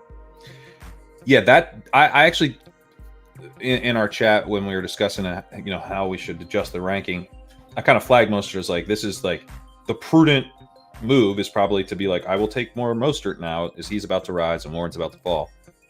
I'm just really not doing a lot of that, but like I get why you would, and that's where Daniel and Kyle were both on. I think I'm just going to take more Mostert now. They're going to do exactly what you said. So the prudent move is probably to take a little less Warren, try and get some exposures evened out on guys that you feel like you should have taken a little bit more up to this point. I'm probably drafting Warren at a discount though. Like if you're going to give me 8th round Warren because he might miss week 1, I'm gonna do that. All right, we are about to pick at the end of the 9th round. We got our quarterback, tight end stack, 2 running backs, 4 wide receivers. We've been flirting with 1,000 concurrents again this morning. Thank you guys all for hanging out for these mega Best Ball Breakfast live streams. You guys can hit the subscribe button, the like while you're at it. We'll be here for a few more Mondays. We'll see what pans out after Labor Day as far as where we're at with these contest fill rates. But appreciate all of your guys' support this summer on the channel. Pat, we are about to pick. We got a couple quarterback fallers, although none of them correlated with our wide receivers. We got, a pretty good running back tier here with Brian Robinson, Moss, and Spears, and then kind of into that, not as fun bin of wide receivers. What do you think we do? I like Robinson. I've been drafting Robinson all summer. Yeah, the only thing I've been starting to look at more is just like, okay, Brian Robinson, other week 14 with Ramondre. Do you break a tie away from that to Moss or Spears? That's my only other consideration. I think probably still Robinson. All right, let's see if I got it in time. I did. We'll grab Brian Robinson here. So we're up to James Cook, Ramondre, and Brian Robinson. And at this point, like, I have no problem grabbing another running back and not forcing a wide receiver selection unless you think there's something that makes sense here. Yeah. What have you been doing? How have you been treating Khalil Shakur's like preseason usage? I mean, I would probably take like Polk over him because we need to set up another quarterback. And the May usage has been pretty exciting. I would probably go Dowdle here at running back if we want to add another running back. Dowdle over Moss? Yeah. All right, let's do it to have that conversation. I mean, I know you're high on Dowdle. We've talked about Dowdle a lot, but why? I've been like packing a ton of, or trying to pack. I'm only at 7%. But getting Moss at these prices, you're out on him. I mean, maybe I should be more open to taking Moss at the discount now, but I guess we were talking about like, you've got this whole thing of like the Cowboys are going to sign somebody, but like the guy that would probably be the guy to sign is Kerrane, who seems just as likely to me to go to the Bengals as the Cowboys. And I've also felt like, they're going to sign somebody, but it's probably going to be like Izzy Abanikanda or something. It's going to be it's cast off.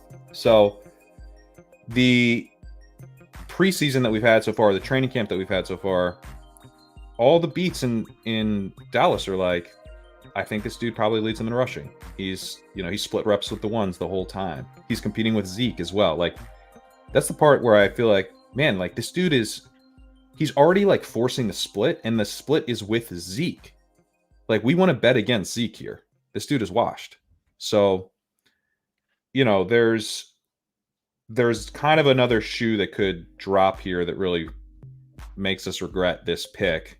and he becomes kind of a 17th round. He becomes kind of like a Roshan Johnson level pick, who we just took in the 10th round. So there's risk, but it's not like even the risk isn't like fully catastrophic. We're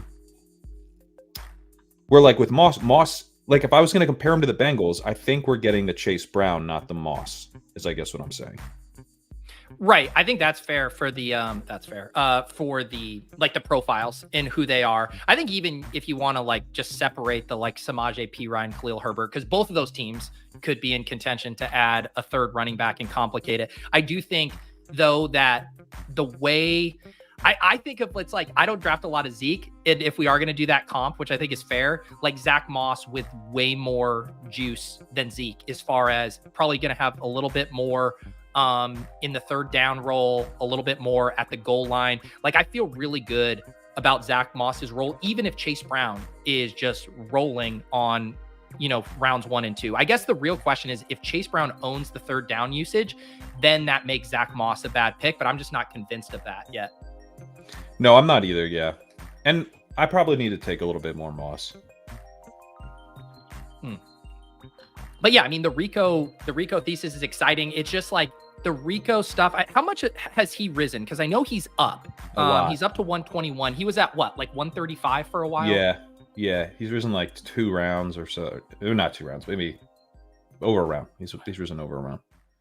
Yeah. The only other thing, Pat, that I would have, and I didn't even bring it up, but just because we have a Sutton team, like building something out of week 17 where we don't have anything with Dallas Philly yet, that would have been the other thing to push me to Moss.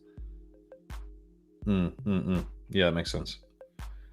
Yeah, Moss was probably the more prudent pick there. But we already were prudent by not taking Warren, so we just, you know. You're only allowed to have one. There's only so much prudence I can handle. Yeah. I do not believe, I've listened to Pat talk about Rico Dowdle a lot. I do not think I have ever heard him mention Deuce Vaughn as being something he's worried about. Honestly, I'm worried about Deuce Vaughn in the sense that I wanted to see Royce Freeman ice Deuce Vaughn and be the clear running back 3 because I'm so unafraid of Royce Freeman. God damn it. I really want to. Honestly, the pick was probably Polk in the 10th because we needed that wide receiver 5. Yeah. There's one guy here that I think makes sense. We'll see what Big K does for us. Gets us a correlated piece at a bit of an ADP discount here. But yeah, Polk would have been nice. Adonai Mitchell, Myers, those guys all go off the board. I was going to float Mike Williams. I'd also Mike Williams. Yeah, so the one nice thing about Mike Williams is we have it opposite James Cook in week 17. Yeah, I like Gabe too, though. Let's do Mike Williams. Mike Williams opens up a stack with Rodgers as well. Mike Williams is one too where, you know, he was priced a lot more expensive in the offseason. I know there were some concerns about him being ready early coming off that injury, but now it seems like he's good to go and the price hasn't ever really gone back up into the like Palmer, Rashid Shaheed, Shakir levels. Mm-hmm. Yeah, it's a good point. The discount has stayed there. Meatwad's excited here. Yeah, I guess I don't know why there's this element of like how people I think about like the Jets and the Falcons, you know, outside of the studs, you know, with how the quarterbacks are priced, Kirk Cousins, Rodgers, and all of the non like premium pieces where it's kind of just like, I want to buy this version where these guys smash the alphas, but I don't really want to think about the periphery guys. Right. Gabe Davis does go here. You know, if we wanted to do like a Demario Douglas at this point, I have like no problem, or Josh Downs like pulling someone up, or we can grab a running back here. I mean, the running backs are not particularly enticing. I think let's grab Douglas. Yeah. I've been trying to get a little bit more Douglas, been a little light, and kind of similar with the Deontay Johnson, like the Demario Douglas on these teams where you're weaker at wide receiver always feels good to me. He kind of pairs well with Mike Williams as well. As like Douglas, from the reports of training camp, like the Patriots offense looks really bad and they can't protect. Yeah. So it especially looks bad with Brissett, who I still think starts week 1, but I don't think he's going to start that many games. It's really It's the drum beat's really getting loud. We're going to see Drake May early in the season, I think. But I still do think Brissett starts week 1. Yeah. And the offense is going to be like, get the ball out as quickly as humanly possible. Ramondre and Douglas, I think, might be just getting peppered with targets. They're probably the two big, I guess maybe you could include Hunter Henry, but by far, I think the biggest usage guys week 1, when we look at the target share and all that. Totally. So what Dan was saying here was kind of the point I was trying to make about the Mike Williams. I don't think I made it very well. Anyone else worried about the Jets Falcons early ADPs, given both offenses are projected outside of the top 10? I guess I'm almost flipping that premise on its head and being like, if we're taking these guys and if Garrett Wilson smashes and London smashes and all of this, like it's because the quarterbacks stay healthy. It's because they perform like we used to see. And then because of that, I want the other ancillary pieces. Like I want some Conklin. I want some Mike Williams in those scenarios where Garrett Wilson smashing, Aaron Rodgers is cooking. So that's the thing. But I guess I'm not worried about the individual pieces because I'm just playing under the assumption that those guys are staying healthy. Yeah, I also think that the Falcons and the Jets aren't as similar as it seems because you don't have the Pitts piece, right? You've got the London, Wilson, Breece, Bijan. But then the next guy to go on the Jets is Mike Williams all the way down here. Conklin is free. We're taking Corley late rounds. Lazard probably starts the year, and I don't think he's been drafted once. So there's no Darnell Mooney's going high. Like I've taken Ray McLeod. There's we're doing stuff on the Falcons where I think I would say overall the offense is more expensive than the Jets, largely because of the Pitts piece. So I don't know. I mean, I guess I think the premise is not as clean for the Jets, where we're betting on two superstars, true superstars, and I think both those talent profiles really back that up in Breece and Garrett Wilson, and then it's a bunch of cheap ancillary pieces. So it doesn't strike me as an overpriced offense in that way. Well, and we kind of already we saw the offense bottom out from a quarterback perspective, and I would say it supported 1.5 superstar pieces. Like the Garrett Wilson stuff was pretty touch and go there. Breece was an absolute smash, didn't matter. And so if you can get them to just average quarterback play, both those guys can smash. Like if you just like last year, if you gave them Bo Nix, like instead of Zach Wilson, I know this is a weird analogy, just seeing Bo Nix play well, but just like a competent rookie quarterback, like both of those guys would have absolutely smashed. Give him Gardner Minshew. Yeah. Gardner Minshew, like you probably needed to have, like truly needed to have Wilson and Breece last year. Like it's hard to overstate how bad Zach Wilson was. He's one of the worst quarterbacks we've ever seen in the NFL. And so then I guess it just comes down to if people are concerned that Aaron Rodgers, and I guess he is a little bit of a mystery box just because he's a wild card. We haven't seen him for a year. Like I get that, but I don't know. Have we heard anything that indicates that he's like not good to go? Like, I guess I haven't read a lot of reports of like, how does Rodgers look? Are we good on Rodgers? Because if we're good on Rodgers, I have zero concerns here. There's been some negative reports as far as like how well the offense is clicking. There's been some down days, but I think as far as his health, it hasn't been a major issue. So we just so Rodgers goes. So that do you want to grab McMillian? Yeah, I think McMillian makes a lot of sense. Let's get him opposite Deontay Johnson here, and 155 shows more restraint. And what did I say? If he's a 13th, 14th round pick, cut 13th round pick. Yeah. I like him more than these other options here. And we still have we have both of the week 14 guys with Bo Nix. We have Bryce Young. We have Baker. So I don't think we even need to force a quarterback selection here. I guess then we're kind of looking at tight end has kind of gotten wiped. Noah Fant is here. Kate Otten, if you want to try to like bully our way. We could also do Conklin as a continued bet on the Jets Bills thing that we did. That's probably what I would do. I would probably do that, or frankly, Pearsall's an 8th receiver. Kind of a luxury pick that we maybe don't have, but let's do Conklin just in case we want to like build out more of a double stack with our second quarterback. Yeah. Okay. Sounds good. I grab Conklin, and I like doing those, as my buddy Ron Stewart calls them, phantom stacks. There, you can snipe us on Aaron Rodgers, but you can't stop us from continuing to draft Jets players. So here's the team. We got Mahomes at quarterback, 4 running backs, James Cook, Ramondre, Brian Robinson, and Rico Dowdle. Wide receivers up to 7 there after the slow start. Puka, Marvin Harrison, Deontay Johnson, Courtland Sutton, Mike Williams, Demario Douglas, and Jalen McMillian. Tight ends, Travis Kelce and Tyler Conklin. Yeah, I do think like stacking out the quarterback, one of the bigger edges still in this game where like we have Mahomes. We head into a week 17 tournament with 500 plus people, and we need to score a ton of points. So Mahomes goes off through Kelce. That's not enough. We need something else to happen. So Rodgers going off, through Mike Williams and Tyler Conklin would be amazing. Yes. It's like you start one quarterback, you need to fill a ton of other roster spots. Being able to get one thing right and then get 2 or 3 roster spots out of that, even if none of them are the quarterback spot, it's still huge. Yeah.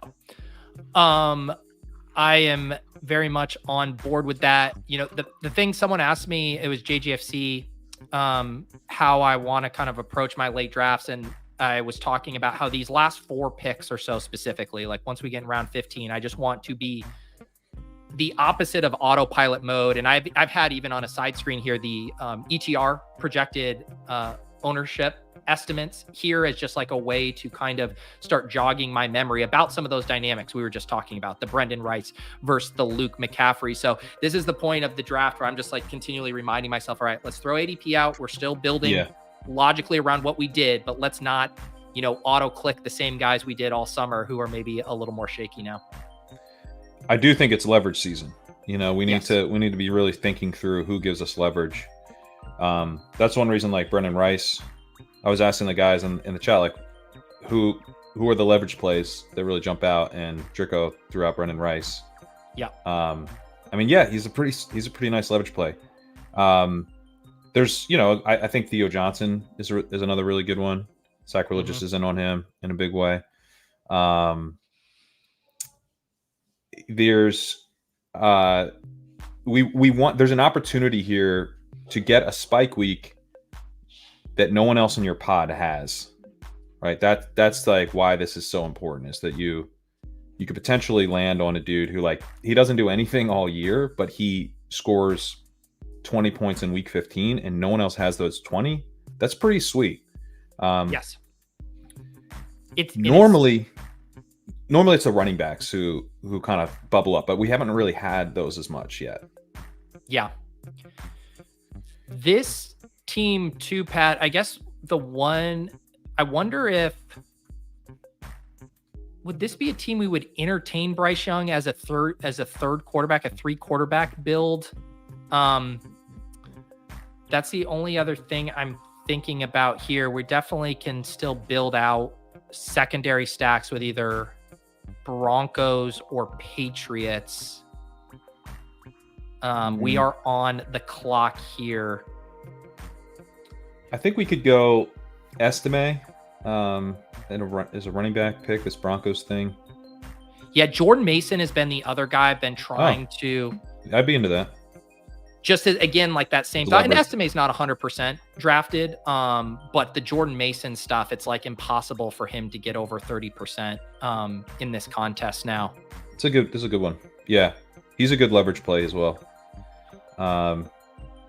Should we just take a Brendan Rice here opposite New England? What's the quarterback situation? I would probably grab May. Yeah, we can do May. May's the guy, because if you don't get Rice, who, Rice isn't a lock to make the roster according to Daniel Popper. So I agree. The quarterbacks need to fall into place, but I am at the point in these drafts where I do not care about the ADP. So then it's just like you said, it's ordering them how to get them most of the time. Right. And then also like what breaks the team up where you're like, oh no, like, and this isn't the team it was supposed to be now, where, there's so many cheap Patriots wide receivers or bringbacks now. Like you can do Rice, you can do Baker. I think you can still draft Kendrick Bourne. I'm not doing like the Osborne stuff anymore, but there's options. You can't get boxed out as easily. Whereas someone snipes May, I guess we could go to Knicks, but that's not as fun. Yeah, I can give you the New England ownership projections, and you guys should, if you want full access to these, definitely subscribe to ETR for them. So obviously the DeMario Douglas, the Polks, 100%, Hunter Henry. Then you get down to Baker, 86%, Kendrick Bourne, 13%, KJ Osborne, 5%. Baker's actually a little higher than I thought. I thought there were some periods where he wasn't getting drafted quite as much, but yeah, Kendrick Bourne and Osborne very low on there. I think this is that period. Like Baker's kind of falling out of drafts now, but he was a 15th rounder for a while. Yeah. Bourne at 13% is actually pretty appealing, which is not, we haven't learned anything new except that like they could really use him, like there's not, Polk seems to be on a track where he'll be, a starting wide receiver early in the season, but doesn't seem to be like locked in yet. So I don't know. I mean, if Bourne comes back and is healthy, I think they get him on the field. Yeah. He's been a guy over the years like that New England has consistently loved. He's like weathered a few different iterations of these teams here. I thought it was going to be so funny if he was sent back in an Ayuk trade to San I know, Francisco. man. I know.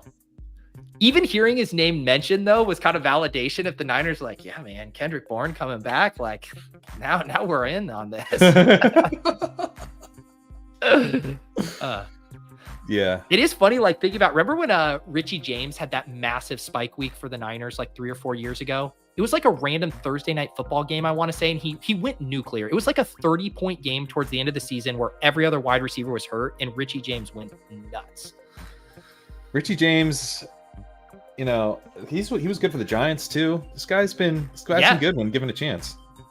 I thought of Richie James the other day too when someone must have been talking about him on a podcast, but I remembered because it was the year that the Giants won that playoff game, right? That first playoff game. It was Dable's first year, so maybe just 2 years ago. And like it was Richie James, Slayton, and who was the other guy? They were down to like the bottom bin, and all of them were just crushing. Hodgins. They were all just awesome. There goes Rice. Yeah. There's no more secrets anymore here. Yeah. So Pat, we have a 2-5-7-2. I think ideally a third. Well, I guess no, we don't have to have a third quarterback at all. I don't think we need a third quarterback. Yeah, we're good. It would just be if we wanted to set up another stack. Like I would be fine with like Knicks as like a third stack. Definitely an 8th wide receiver. Yeah. Are there any running backs left? Because we kind of did a zero running back, Bill. Yeah, Kamani Vidal at these new prices, I think, is back on the menu. Otherwise, I'm not seeing a lot that I love here. One Galaxy Brain one I heard Dwayne mention. I don't know if he mentioned here. Let's make this piece here. Who do you like? Let's do Vidal. He's as far as a correlated bring back piece, end of the year.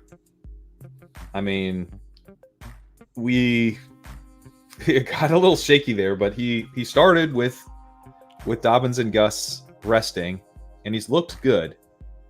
And man, if he's got any burst at all, like he's got such a clear runway. Yeah. And we were tempted. Who was the Chargers player we were thinking about trying to get the bring back on? Rice. Rice. Yeah. So that works out well. We're on the clock. Bryce Young, if we wanted to do 3 quarterback, Bo Nix is gone. We do have like Theo Johnson if we wanted a third tight end. My guy Jalen Hyatt if we wanted a giant. What do you think? Baker or Bourne for correlation. Let's break through the shackles of let's leverage it. Let's get that leverage. Final pick, Kendrick Bourne. Let's get that double stack here. Everyone's been drafting the Polk Baker combos, and we come in here with the DeMario Douglas Kendrick Bourne combo. What if DeMario Douglas and Kendrick Bourne are who you need? Well, what could go wrong? What could go wrong? That's what I was thinking is going to be really fun. I was saying in the first stream where I have all this Bo Nix, which could be awesome the way he's looked, but it could also be very bad for me because it's always paired with Marvin Mims or Troy Franklin. So that'd be fun to play. Drake May is a smash, but it's because of it's all with Kendrick Bourne and KJ Osborne or something. Yeah. Speaking of those receivers, I mean, honestly, like, it pains me to say this. Sacrilegious has been kind of pounding the table for these Broncos dust balls, but he started with Josh Reynolds, which I think is I'm just not doing that. But Tim Patrick is, because Reynolds is like the slot. I think he seems to be only coming in on an 11 personnel, but Patrick is just like an outside starting receiver that no one has drafted like the entire summer. So if you want to talk about like gross leverage, Patrick is. I don't know. I struggle with it because like the leverage doesn't matter. Like you have 100% leverage on everyone in your 11 of the other 11 teams in your initial pod because you're the only one with that player, no matter who the player is, right? So the leverage only matters once you get to week 15. Are you telling me Tim Patrick matters in week 15? I'm skeptical. So that's where it's tough. But there is, the dude has not been drafted and might be a starting receiver, or is right now. Yeah, I'm with you. I mean, I'm done drafting Troy Franklin and Marvin Mims, and I'm not going out of my way to draft a ton of Tim Patrick, but I'm going to be mixing him in on some Bo Nix stacks, some Burrow bringbacks. Like I'm going to do it. Yeah, I guess I probably should too. Sacrilege has to draft Jerry Jeudy though. If I draft Tim Patrick, I'm gonna propose that. Sack if we happen. We got to do a handshake deal on that. I love where we're at. This is this is an all badge room. So like, you probably aren't going to see like, a trio of picks like Jordan Whittington, Jalen Naylor, and Trey Tucker in a random BBM draft. But this is where we're at. I love it. I love it too. Naylor is another guy. Naylor's a starting receiver. Yeah. He's a slot. It's not that great. he's Sam Darnold's slot. So again, not like a great bet to matter, but you could do worse. No one's been drafting him. You could. I've taken him on a few teams here. Pat, let me get this team inputted. I just want to check because I think last week we did a Mahomes team as well. And we did a Mahomes Kelsey and then got with a Deontay Johnson. Pat, we were turning into Davis and trying to build the same team every week on Best Ball Breakfast. Did it have Drake May?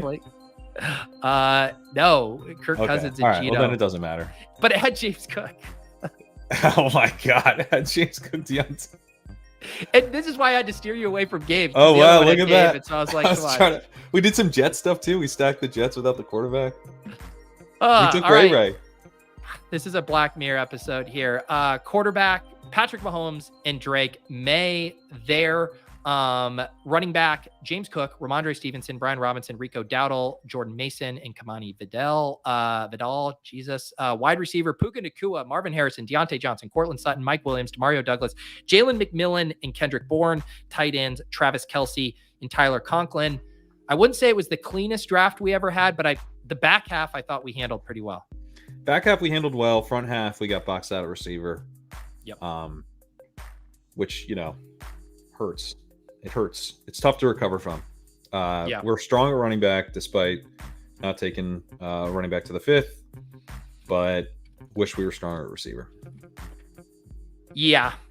And that's I guess I have been, and I don't know if it's just from subconsciously, I have been passing on both Kelce and Laporta at that 3-4 turn, just knowing how hard it is to recover. And also like, if I then, get my elite tight end itch, I'm like, okay, maybe Pitts falls in this draft. Maybe I just reach for Kittle in the 6th because I ended up with 5 straight wide receivers and I want to get that tight end or whatever. So I always kind of like the flexibility there, but it's also why I have so little Mahomes and Kelce. And so I guess it's knowing what room you're trying to do it in. I think that's right. And normally what I do is I take like a Zay Flowers or Tank Dell or Stephon Diggs or that kind of that wide receiver who falls, DJ Moore sometimes. And then I take Kelce because I actually take a lot of Kelce, but I tend to take him in the early 4th. The double detour there is really tricky. I want to do more of that, but it's not really, this is not the room to try it in. And we tried it 2 weeks in a row.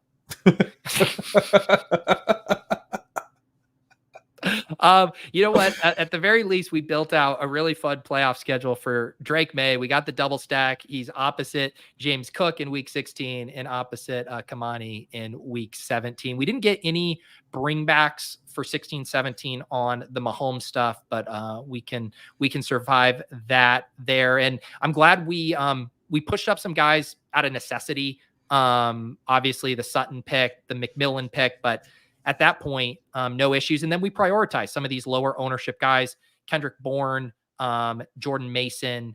I think that was prudent on our part. And as far as like a wide receiver room that, again, is not what we would want. It's just weaker than we would like, but it has a mix of profiles where we're like, you know, we've got in Harrison, in McMillian, in Mike Williams, in Kendrick Bourne, you know, rookies, guys coming back off injuries where like you would expect the production to be back weighted more than front weighted. But then we also have like Deontay Johnson, Courtland Sutton, just like, and Demario Douglas, who are just like boring, super boring, like, but like should produce right. If they produce at all, they're going to produce right away. And so it's like, we kind of try to piece together some upside for later, some like get us to the upside pieces. So I think it's again, it's a weaker wide receiver room than I would like, but I think it functions well together. All right. We are going to have Ray G joining us in a few minutes for another Best Ball Mania draft. Pat, I mentioned you guys are on ADP chasing today, 3:30 p.m. Eastern. RotoPat joining. Always a blast getting RotoPat's takes as he enters the world of best ball. I'm actually going to be joining those guys at 2 p.m. for a Roto World Best Ball mock draft. I actually don't know what that entails. I don't know if it's live. I have no answers other than I'm doing that at 2 p.m. Nice. Pat, let the people know, in addition to ADP chasing today, what you guys got going on at Leg Up. Yeah, legendaryupside.com. Check it out for best ball rankings updated daily. We got dynasty rankings updated weekly and a ton of content rolling out. We've had some really great content on the running backs. I had an article specifically about Rico Dowdle that I got out last week. Kind of like clarifying, crystallizing some thoughts that I had while writing up these running backs going in round 7 through 10. And I just think Dowdle, one of the better bets right now that we have. But I've got I've got a piece on the rookie wide receivers that I'm going to have out shortly. I've got my legendary running back series coming out where I travel to the future and actually observe the legendary seasons of these running backs, report back, and we could see if we're into it, if we buy it. You know, it's been one of the kind of signature pieces. I mean, that's where the site gets its name, and I think just a really important way to think through this year's running back landscape, because the opportunity cost is higher than ever at wide receiver when you take one of these running backs. So we really do want that upside. I'll also shout out the Sidekick. We've got dynamic best ball rankings over at Legendary Upside. If you're trying to get in last minute volume, a tool that helps you quickly ascertain what the best picks are in that range is pretty helpful. So legendaryupside.com/sidekick to learn more about that. Yes. Check it out. I've been using it for my slow drafts. It is very, very helpful there. And I mentioned this for Shawn, but we're doing another main event draft on Ship Chasing this week. We've had some very fun shows. We did a high stakes draft 2 weeks ago with the stat chasing guys, Drico and Sacrilegious. Last week, we did the one with Davis Maddock, and this week with Shawn. And it's always a fun time drafting those high stake teams over there. So make sure you guys are subscribed over on Ship Chasing. Pat, anything else in your guys' neck of the woods, or I'll let you get out of here? I would just say, if you're curious about the DraftKings Sidekick, hop on over to the Leg Up Discord. We do have like a test version, details on that in the Legendary Upside Discord, which is for members. But there's go to legendaryupside.com/perks. That's how you get access to the Discord. Awesome. Well, Pat, I will let you go. We're going to be bringing on Ray G in a sec, and we'll catch you on ADP Chasing later this afternoon. See you then. Later. All right. Peace. All right. there goes Pat Kerrane. Ray G going to be swinging by in a second. I did a best ball after dark with Ray G, one of my favorite content creators in the fantasy space. And I wanted to get him on for a best ball breakfast as well. And he is here right now. So we're going to bring Ray on. Let me get my screen ready to rock. There he is, always bringing the energy. Ray G from Destination Devi. How we doing, Ray? Pete, tell the truth. Did you think I was going to show up on time? Did you think it was close? I was cutting it close, baby, but I made it. I'm happy. I'm excited as hell. No, man, I don't sweat. I won't sweat it for a while. You know how it goes, right? You got to be able to vamp. You got to be able to kill a little time. We were going to settle in. You got to make me sweat. You know, if I'm going to ask for an hour of your time today, you got to make me sweat a bit. You got the tank top on. So if I see you sweat, man, I might get hot and bothered too, baby. I might just get a little hot and bothered, Pete. Man, let's go, big dog. How's speaking of hot and bothered, how's hot best ball summer treating you? I know when we last talked a few months ago, you were ripping it in on drafts. You were in those big board streets. Are you still piling in, getting these drafts in? Yeah, it's terrible right now. I am on the clock in dozens upon dozens of schnauzers and Pomeranians and all kind of four-legged friends, and I'm just trying to get through it, Pete. We're grinding, man. I'll tell you, man, the damn clock cutting down really gets you going in the morning when it's 2 minutes left. You get that damn notification, 10 minutes left. So we're still grinding all the way to the end, baby. It's fun. That's I know when we talked last time, one of your big stands, I know you were on drafting a ton of Chuba Hubbard. He's been a bit of an ADP riser, people coming around on him. Any other guys that are your guys right now that you're trying to load up on in these final drafts? Oh man, really, I'm trying to get a little variance at the end. And Trey Tucker is one of my guys as well. Nice. And he played well in the preseason, and players like that, I just want some upside. I don't give a damn about the correlation or any of that. So trying to get some Trey Tuckers before he moves up a little bit. And just I'll be honest with you, one of the teams that I stayed away from, Pete, that I'm like all in is these Denver Broncos. Give me all that Courtland Sutton. Give me that Greg Dulcich in round 18 for free. So trying to get some guys that I avoided for the better part of the whole damn summer. Well, you get to do it the right way, because I was drafting a ton of apparently the wrong Broncos wide receivers, and now you guys get to come in and draft the right one. So I'm jealous of you guys for that. I don't know if any of them are right or wrong when it really gets down to it. But damn it, we're gonna try something different with Sutton and That's Patrick. Right. I know. It was like I was drafting the little boy version of the Bo Nix stack with Mims and Troy Franklin, and now you can draft the big boy version with Courtland Sutton and Tim Patrick. Love it, baby. Love it. All right, I hopped us in a Best Ball Mania draft here as Ray and I are about to ship 1.5 milli. We got the 1.7. Do you like the middle part of the draft board, or do you have a part you like to gravitate to the most if possible? I think the middle is cool, especially if you get a couple of cats that overextend for a position, and you get to catch one of those fallen value knives like Jamar Chase or something like that. I doubt that happens today. So I don't know who's going to be on the board for us here at the 107 spot, Pete. Yeah. Are there any contract worries for you? You mentioned the Jamar Chase. CeeDee Lamb goes here at 102. Nothing really to panic about for you on that front?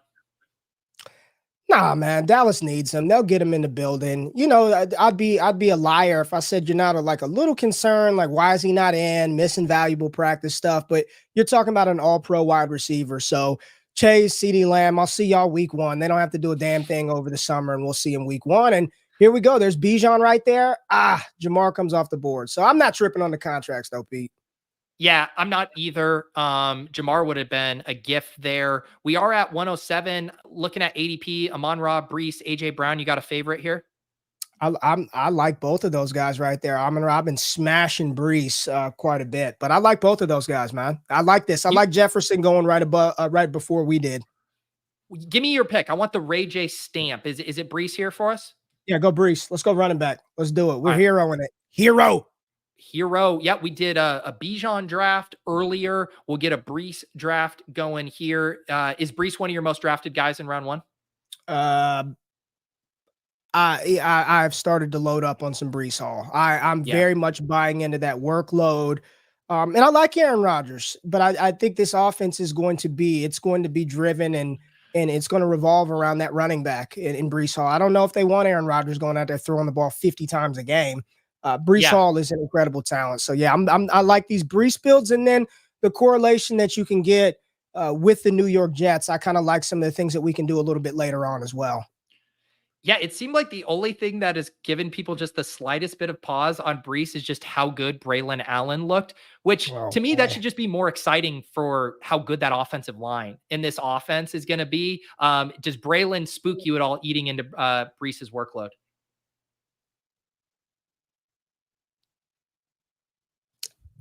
No. I like that pause did a lot of work there. No, listen, real talk though. I think it's a good thing. Having a competent running back behind the starter, you hear these guys talk about it all the time. Austin Eckler, Ramondre Stevenson, about wanting to have somebody else absorb some of those A-gap rush attempts and some of the hits to the knees and the legs. Just having a competent back like Braylon Allen or Izzy Abanikanda behind Breece is going to take a little pressure off him so he can be more efficient, continue to rip off those explosive plays. Love what Allen is doing, but to answer your question, I'm not worried about it at all. What I was saying for Braylon is he's going to be that fourth quarter punisher for them. Jets are up, big. Braylon Allen going to come in, do all the hard-nosed work there to close it out. But Breece is going to feast. I am not worried there at all. All right, we're about to pick at 2-6 here. ADP, we got a couple running backs, wide receivers. You're looking at Drake London, Olave, Kupp, Adams. Which direction do we go here in the middle of the second? Drizzy Drake. Drake. Let's do it. Easy money. Easy money. I love this. Let's go. Yeah. You like Drake London? I do. You like him? I select a lot of Drake London, and this is even a little bit cheaper than where he normally goes here. I think the pushback from people is like, hey, we were taking Drake London in the 4th round. Like he's never finished higher than blah, blah, blah. But these offenses, we just drafted 2 offenses that are going to look different this year when they're not helmed by, Desmond Ridder and Zach Wilson, right? Yeah. Yeah. It's one of the things where you look at the data and the wide receiver stuff that Drake London has been asked to do over the past 2 years. We created a metric called Trinity Score. It takes the best parts of yards per route run, first read target share, targets per route. It takes all of that and really condenses it down into an isolated score. And what Drake London has been asked to do inside of that offense, Pete, over the last 2 years should be yielding some elite wide receiver seasons. But we know situation and quarterback matters, man.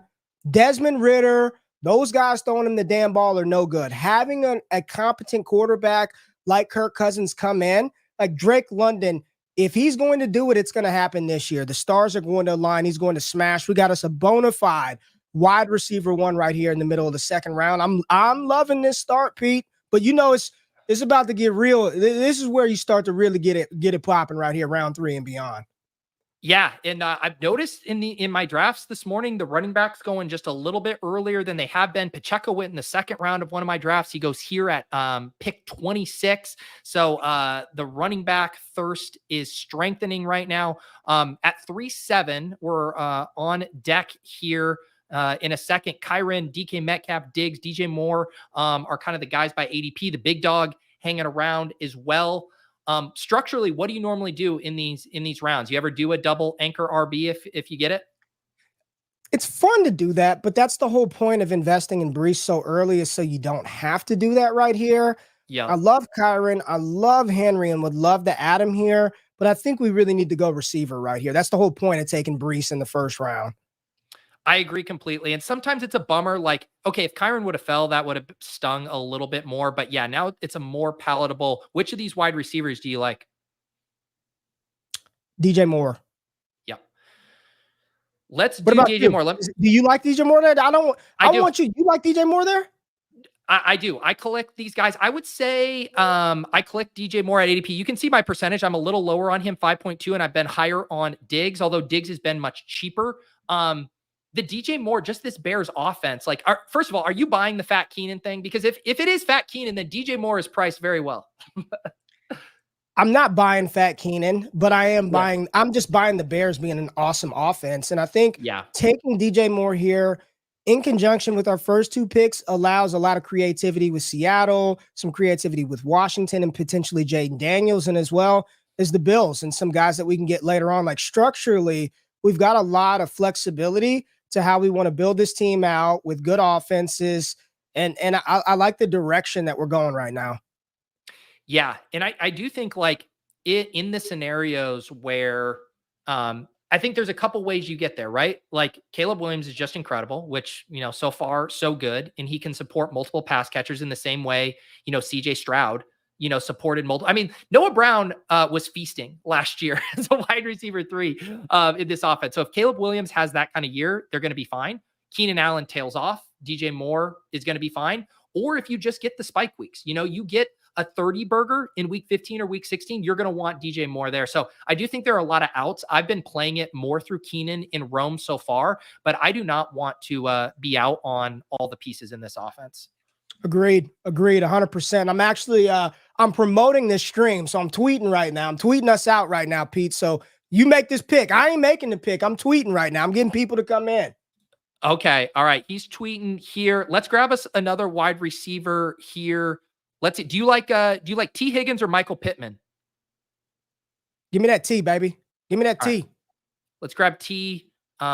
Higgins, he's been having an awesome training camp here. And now we also have lots of quarterback outs, whether it's Kirk, whether it's Caleb, whether it's Burrow. We have lots of different ways we can go here.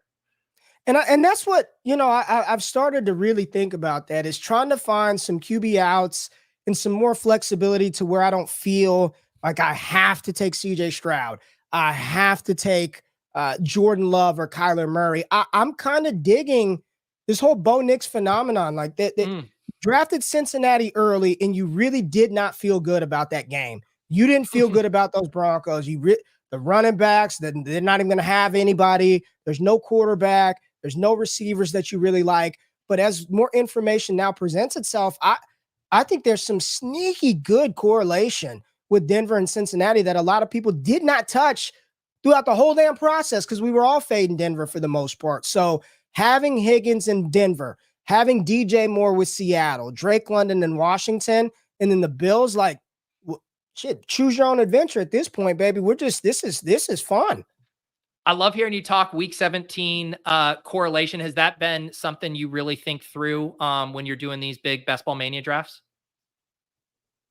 Sometimes when you're on the clock and 160 of them, you're just picking players. I'm not going to lie to the people, but I'm thinking about it, right? I'm thinking like, okay, if the stars align, we get there and it's a Burrow Nick shootout, I want some pieces. But yeah, you're thinking week 17. I'm thinking the whole playoffs. Like, I think the real cheat code is when you find those pairings that kind of overlap all throughout the playoffs. This team from 14 plays the team that you got in 17, and the 17 team play. That's when you really kind of get that overlap. But I'll be honest, right now on the 19th of August, I'm picking best player available 9 out of 10 times, Pete. Hey, I get it. That's why I think I love doing a single fast draft and even doing them on stream. Like, we're talking through all the angles. Hey, who are our quarterbacks later? What are these week 17? Oh, we got Higgins. And now maybe we'll entertain a Denver piece. Like it's hard, right? Because we want to get these drafts in. It's fun to load into a bunch of slows, but I also love just being hyper focused on one draft. Yeah, man, that's the beauty of it. That's the beauty of it, right? So what do we got? Breece. Yes. So we got Breece, Drake London, DJ Moore, T Higgins. We're about to pick at 5-7. You got Christian Kirk, James Cook, Anthony Richardson, Keenan Allen, Jaden Reed, Kyle Pitts here. Kirk kind of the faller. I think he was a little banged up there. James Cook, Keenan, Reed. What do you think? What's your exposure on Kirk? Because I had faded him a little bit. So if you want to go him, do you want to take him? Just get a little exposure here. A little bit. Yeah. Yeah. I'm fine with it. I don't love it, but I have avoided him every time. He's hurt. He's only going to play the slot. So I think getting a little exposure is probably necessary. And he had opened up around this price, right? Like back in May and June. And then I know the ETR ranks were really high on him and they drive a lot of ADP movement. So he had pushed all the way up into like 43, 44 and now kind of like boomeranged back. So I'm with you. I wasn't really touching him in the 4th round. But when all of these other guys come off the board here, Xavier Worthy, McLaurin, Ridley, I kind of like getting back in. And again, another cheap quarterback option for us set up here later. And that's what it's about, because you want to have a good quarterback paired with some of your receivers to get that bonus, right? To get that bump. But I don't want to pay that 3rd, 4th round price for him. Xavier Worthy in the 5th, huh? Yeah. Yeah. He, I mean, I don't know if you've seen the clips here. The Xavier Worthy enthusiasm's getting frothy. It's a lot of froth. It's going to leave some white stuff around the top of that lip. It's so frothy. It just got that little. Yeah, I mean, it's exciting, and but I think you could. I'll be curious to see where Rashee Rice goes. I'll just say that. I'll leave it. I'll leave it at that. He already won. He would have 41. Let me zoom in. GQ. That's why I wear the glasses. Where is he? Damn. He would have 41, early 4th round. That's where we're at now.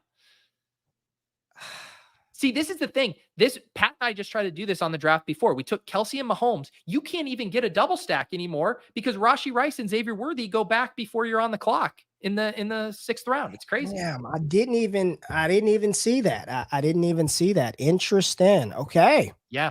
I mean, people are now basically just saying like, all right, Xavier Worthy going to be a fast start guy the way they're using him. Rashee Rice not going to get suspended. Chiefs go Burr. Patrick Mahomes throwing behind the back passes. Let's just go. All right. Speaking of going here, we're about to be on the clock. We got Anthony Richardson has fallen. Let's see what this guy does here. Anthony Richardson is here. Oh, go ahead, Pete. Go ahead. So the only thing I'm completely fine taking him here. It is like when you have all the other quarterback outs, sometimes you're like, man, we have 4 other stacks we could do late. Do we use the pick? But this is really nice value on Richardson. I don't care. Yes, we could.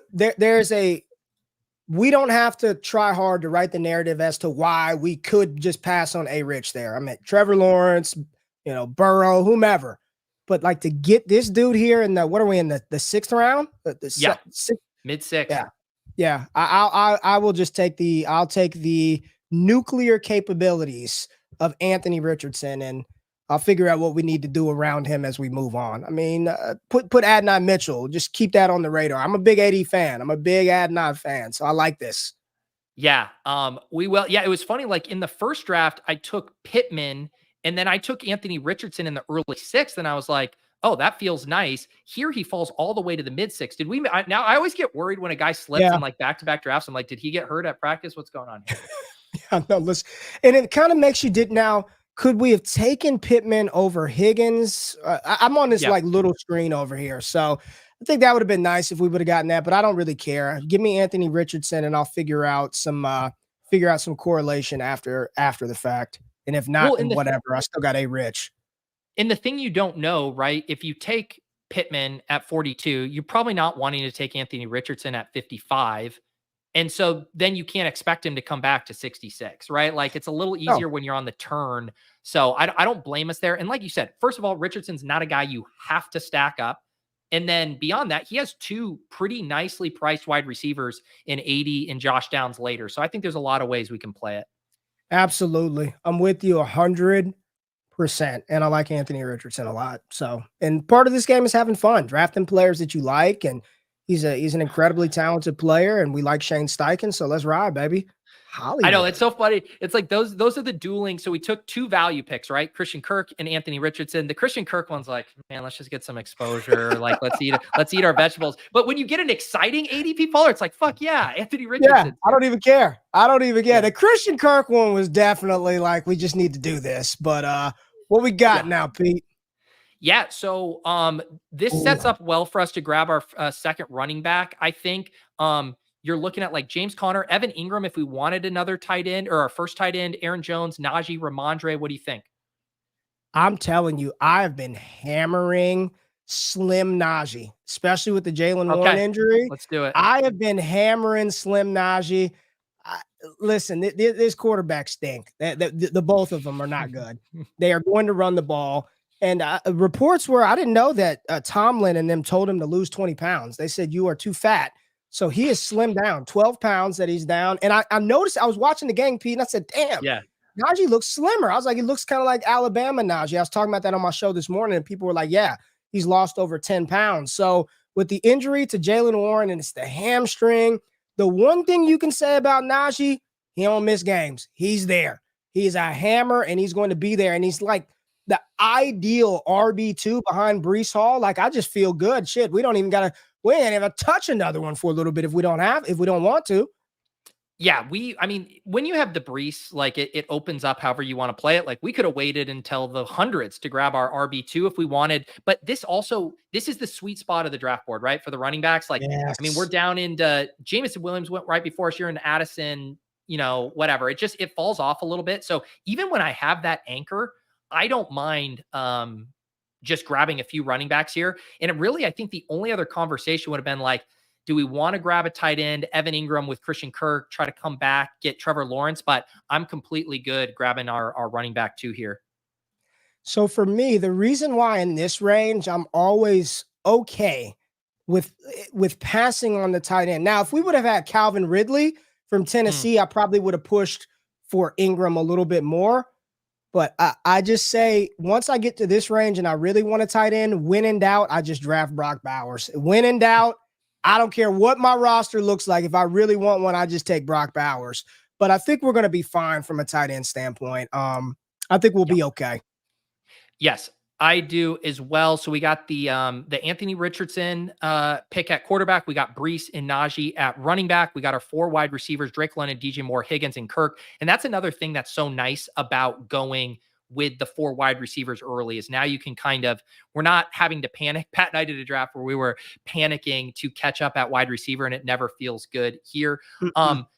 So we are about to be on the clock. I don't think there's anything we need to do at quarterback here. Ferguson falls, but this could also be a running back or a wide receiver pick. What do you think? I don't think quarterback anything's here. No QB. I'm good. I think it's between Sutton or one of the Bills receivers to get a little bit there. Sutton, Samuel. I know you don't have any Sutton. Do you have any Sutton? I have 7%. So I'm let's get some Sutton. You talked about Sutton. We're setting up, potentially something here with T Higgins and Courtland Sutton in week 17. And we're drafting a big boy team. We just said that's what we're going to do is draft a big boy team here. We're drafting a big boy team. Let's draft a big boy team. Listen, I was out on him. I said that if Bo Nix ever became a Pro Bowler, I'm done, Pete. I am retiring from the content game. And every week I get a little more nervous. That asshole gets a little tighter every single week because Bo Nix is looking good. But I just want to remind people that it very well may be that Sean Payton and Russell Wilson just did not gel. That was not the fit, not a good solution. But what we've seen so far, and we can only react to the information that is there, Bo Nix looks like he's going to at least be competent. We'll see how it plays out in season. And if he is, Courtland Sutton's going to be a big part of that. I'm all right with him. Yeah. I do think that's the thing, right? Of like, it seems like we're going to get competent quarterback play from Bo Nix. Sean Payton is very stubborn with his wide receiver usage. If there's one constant throughout the whole year, because I'm like, okay, even Josh Reynolds, Tim Patrick at the beginning of the year, are they there late? Marvin Mims, Troy Franklin, not a factor early. Maybe they come late. Courtland Sutton's going to be the constant. Like he's going to be there week 1. He's going to be there week 17. So yeah, I like grabbing him here. The only other consideration I was going to maybe float is like, but I know you're not a huge Jonathan Brooks guy, but on a team where we have Breece and Najee, it's like maybe we could get off to a slow start and then get a hammer play with Brooks down the stretch. I would have entertained that. Well, then let's look at the running backs. Are there any other backs that you're thinking about? Because they're ripping them right now. This is where they come off the board. I do think this is a great spot for us to get another running back here. You look at ADP. I would say any of these guys here, let me get to the right thing. I've been trying to catch up on Pollard a little bit. He looks awesome. I still like Zack Moss, who goes, Brian Robinson, Javonte Singletary. Honestly, any of these names here, do you have a favorite? I'm in on the Tennessee backfield, so I've got a lot of spears. I need to catch up on Pollard, and if you wanted the correlation, Singletary is there, but maybe we can wait a little bit. Maybe he comes back to us. Yeah, let's do Pollard because we get nice correlation here. Week 16 versus Anthony Richardson, week 17 versus Christian Kirk obviously applies to Spears too. But Man, I've been getting hyped watching the highlights from the Titans, just how the coaching staff talks about how they're going to utilize these guys, this like 50-50 split where both of them could pay off their ADP. And Pollard, man, you tell me, I know you're a Dallas guy. Doesn't he kind of look like the old Tony Pollard right now in those he looks highlights? Good. Shit, I wish we had him. Bring him back to Dallas. We didn't appreciate him enough. Bring him back. He looks good. I think both of these guys are going to be usable. And, Tennessee, they're going to have to run the ball. They're going to have to run the ball. So I like this Pollard pick, and there goes Spears a little bit after him too. Yeah, and I have slightly more Spears as well. I guess I'm going the cowardly route, and I just want to have a decent bit of both of these guys because, like, I think both of them can pay off their ADP. And obviously, if one of them gets hurt, the other one's going to be a top 10 running back the rest of the season. Yeah, I like both of those backs. I like both of them. I'm good with both. I like Spears a little more because he wears a single digit. Where's number 2? That's universal. For people who don't know, that is the universal GOAT number for running backs. With number 2. Just letting y'all know. So Singletary does come back here, or should we? I'm worried in this room that AD Mitchell isn't going to come back. Do you want to just lock up AD Mitchell? Just do it. I don't want to miss out on him for freaking Singletary. So that's kind of how I was thinking. I missed out on AD Mitchell in my first draft this morning with Richardson, and it didn't feel great. Let's just go get our guy. Talk to me about AD Mitchell, because it does sound like you're more of an AD Mitchell guy than a Xavier Worthy guy. Well, I'm a both guy. I'm a both of them. But I love Josh Downs. The issue with Downs has always been the same. His inability to stay on the field consistently. It plagued him at North Carolina, and we're seeing that matriculate right now in the NFL. Alec Pierce runs a lot of routes, but he's just doing wind sprints. They're operating in 11 personnel. Shane Steichen wants to run that 70% of the time. Adonai Mitchell is operating in the slot. The last time Anthony Richardson had a dynamic slot receiver, his final season at Florida with Ricky Pearsall, I believe he averaged like 16 yards of reception. AD Mitchell, with his size, his speed, his athleticism, he's shown an ability to separate early in camp. He's going to get some opportunities to make splash plays. And here's our wide receiver, like 6, 7? Yeah. Like, this is I don't need you to be consistent. I just need for when you to have those boom games, like, just give me a couple of those and he's going to return value. Big fan of his game. And I think as the season goes on, he's only going to get better. I don't expect him to start off fast, Pete. Yeah. But as we get through the season and A-Rich works his way back, this young man gets more ingrained in the offense, learning the NFL speed. I think the returns on Adonai Mitchell right here are going to be phenomenal. Nice pick. Yeah, I love it. Like you said, at wide receiver 6, we don't need that early production. And because, maybe if this was a 0 RB build, it's like, let's get Singletary, let's bank some touches here. But we got Breece, we got Najee, we got Pollard. We have 3 starting running backs who are going to all project for a nice amount of touches at the start of the season. So let's make sure we lock up that high upside stack. And we are about to pick here at 127. Still no tight end yet, but not panicking. I think this can be like a late 3 tight end team here. Yeah. Trevor Lawrence is the guy here. The faller, you want to stack him up with Kirk and basically be done at quarterback? We go 2 QBs, and then that means we got 3 tight ends. So then that's the play. You go T-Law here. We just remove the purple from the board, and you go ahead and bake in 3 tight ends that you're going to have to take. And you want to know one other fun little wrinkle about this? So Tennessee plays Jacksonville week 17, obviously, and Indianapolis week 16. So we get Pollard game stack week 16 and then the Lawrence stack 17. Pete, that's something that next year I really want to map out a good plan of how to achieve that. Because when you get those little intrinsic stack bumps, where you draft one player, but he correlates with like 2 other guys or somebody else, like that's what I want. Because if you are right on that bet, then you're probably juicing it through a couple of different avenues. I want to get a little better at that next year, of finding those opportunities in those windows. And I think about the week 16 stuff a little bit more when I know I'm only going to have 2 quarterbacks, right? Like when I have 3 quarterbacks, it's like, okay, maybe one goes off 15, one 16, one 17. If I only got these 2 guys, I need their games to be smashes through the playoffs. Like those are the only 2 games I got. So then getting to double dip with kind of a playoff element, or trying to get that game stack going always feels good. And we didn't reach, right? Like we got Trevor Lawrence at value there to pull that off. And now we're looking here at a few different options, a ton of running backs on the board. Looking at tight end, we might even just keep sitting on tight end unless you want to pull a guy up Sit. here. Sit. I'm sitting at tight end. I'm with you. So we could double stack with Downs, or we could grab one of these running backs here. Yeah, pass on Downs for now. Pass on Downs. Let's grab a running back. Yeah, RB. You could do Charbonnet opposite DJ Moore in week 17. Yeah, Chicago, Seattle. Let's just do that. I click Charbonnet a ton.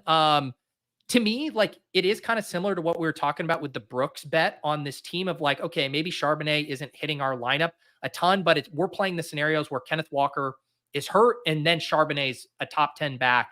And we don't need his early season production on a Breece, Najee, Pollard team. Yeah. I think that's and remembering, I forgot who we drafted in round 1. Excuse me for that. I forgot we had a Breece Hall on our team.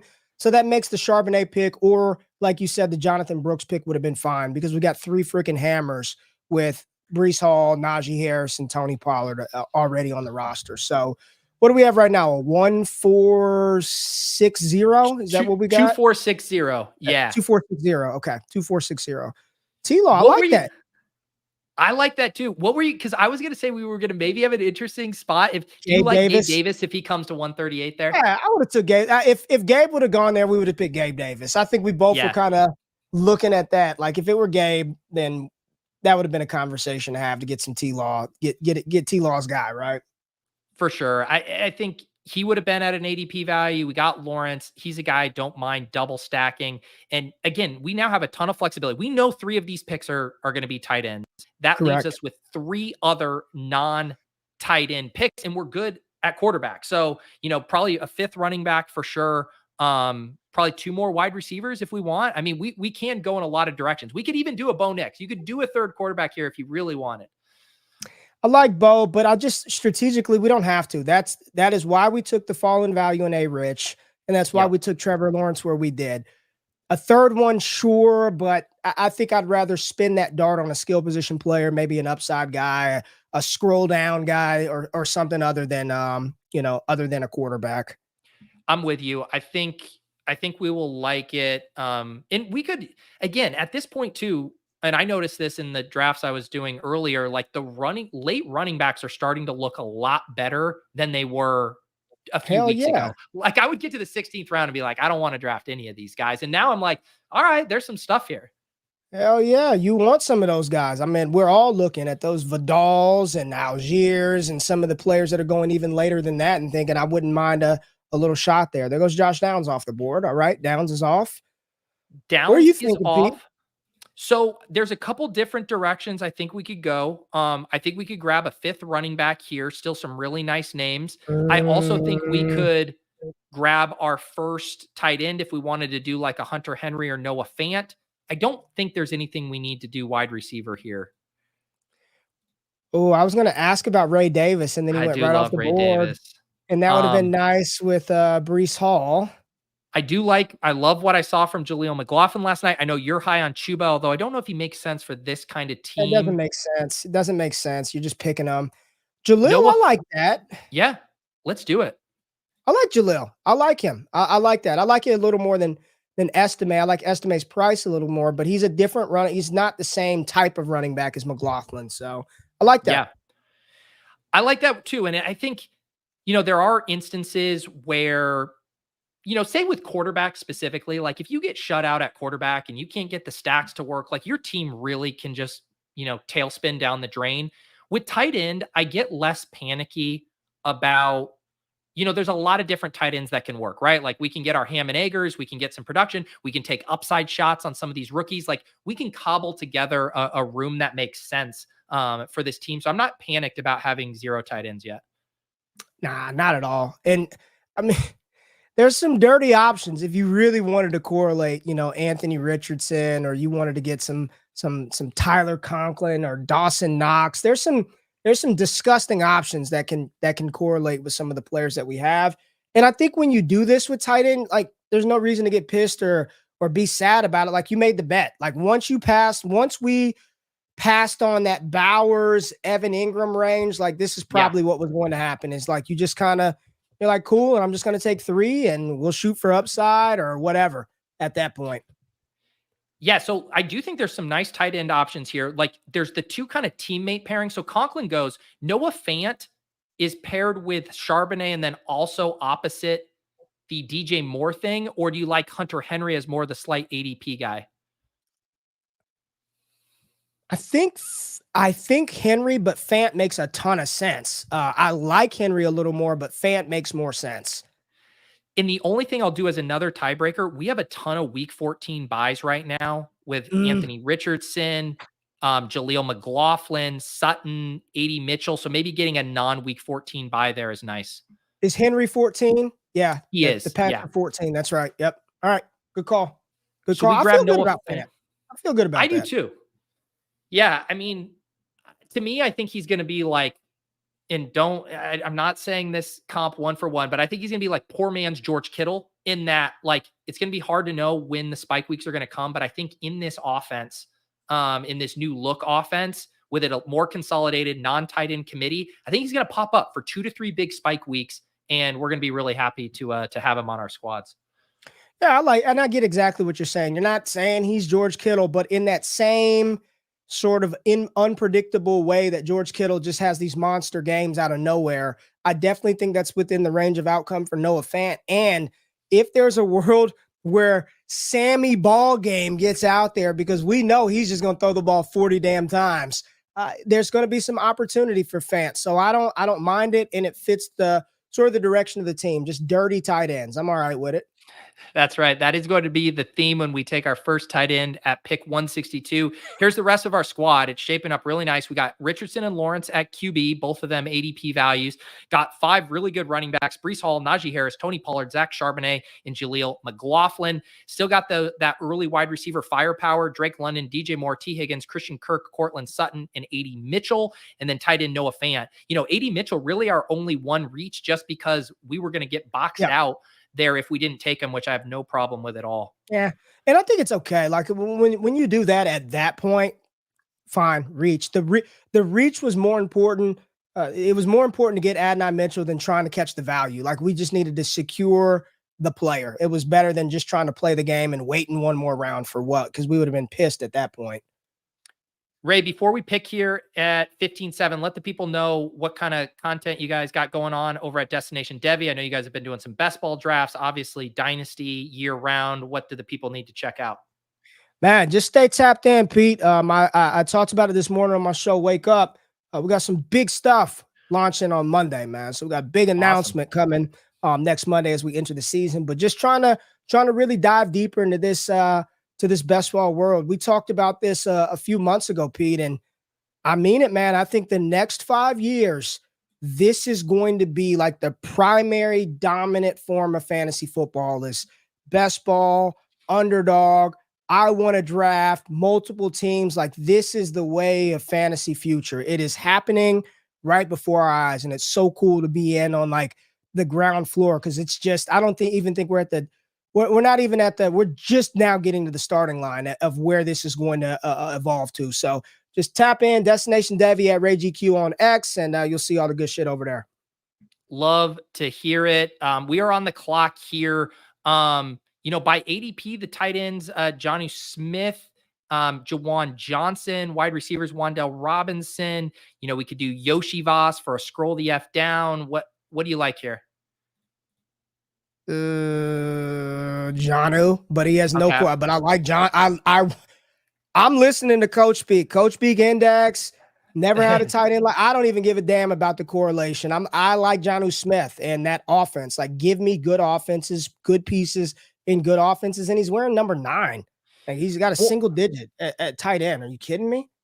I don't think, I like using correlation as a tiebreaker, but it is not the end all be all. Like we needed to cobble together a tight end room, and getting someone with of Jonnu's caliber here, I think makes sense, because now I think with Noah Fant and Jonnu, I think we can take a big swing on a third tight end here. And I have a name that I'm kind of interested in. Give me what division is the name in for your big tight end swing? Let me see if I can guess. NFC East. And I'll give you another clue here. He correlates opposite one of our main stacks. We missed out on Devin Singletary. Is there another New York Giant who could? You're talking about old Theo Johnson. Okay. What do you think? What do you think? I like him better than Quentin Johnston. So take who just went right before us. I saw him. He was on the field with Daniel Jones and the starters. I mean, he's out there. He's athletic. Penn State tight ends. We know that. We know Daniel Jones is a can. But this is a big swing. But I feel better about it because I do trust Noah Fant and Jonnu Smith to at least be on the field and be serviceable for us. So if we get the boom in week 17 with A-Rich and the Giants game going bonanza crazy, Theo Johnson, like I'm fine with that. That's cool. I like that.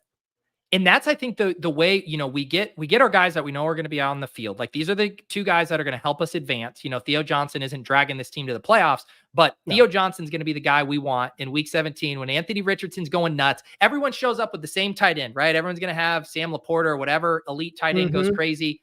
Theo Johnson, that's our unique lever we're pulling in week 17.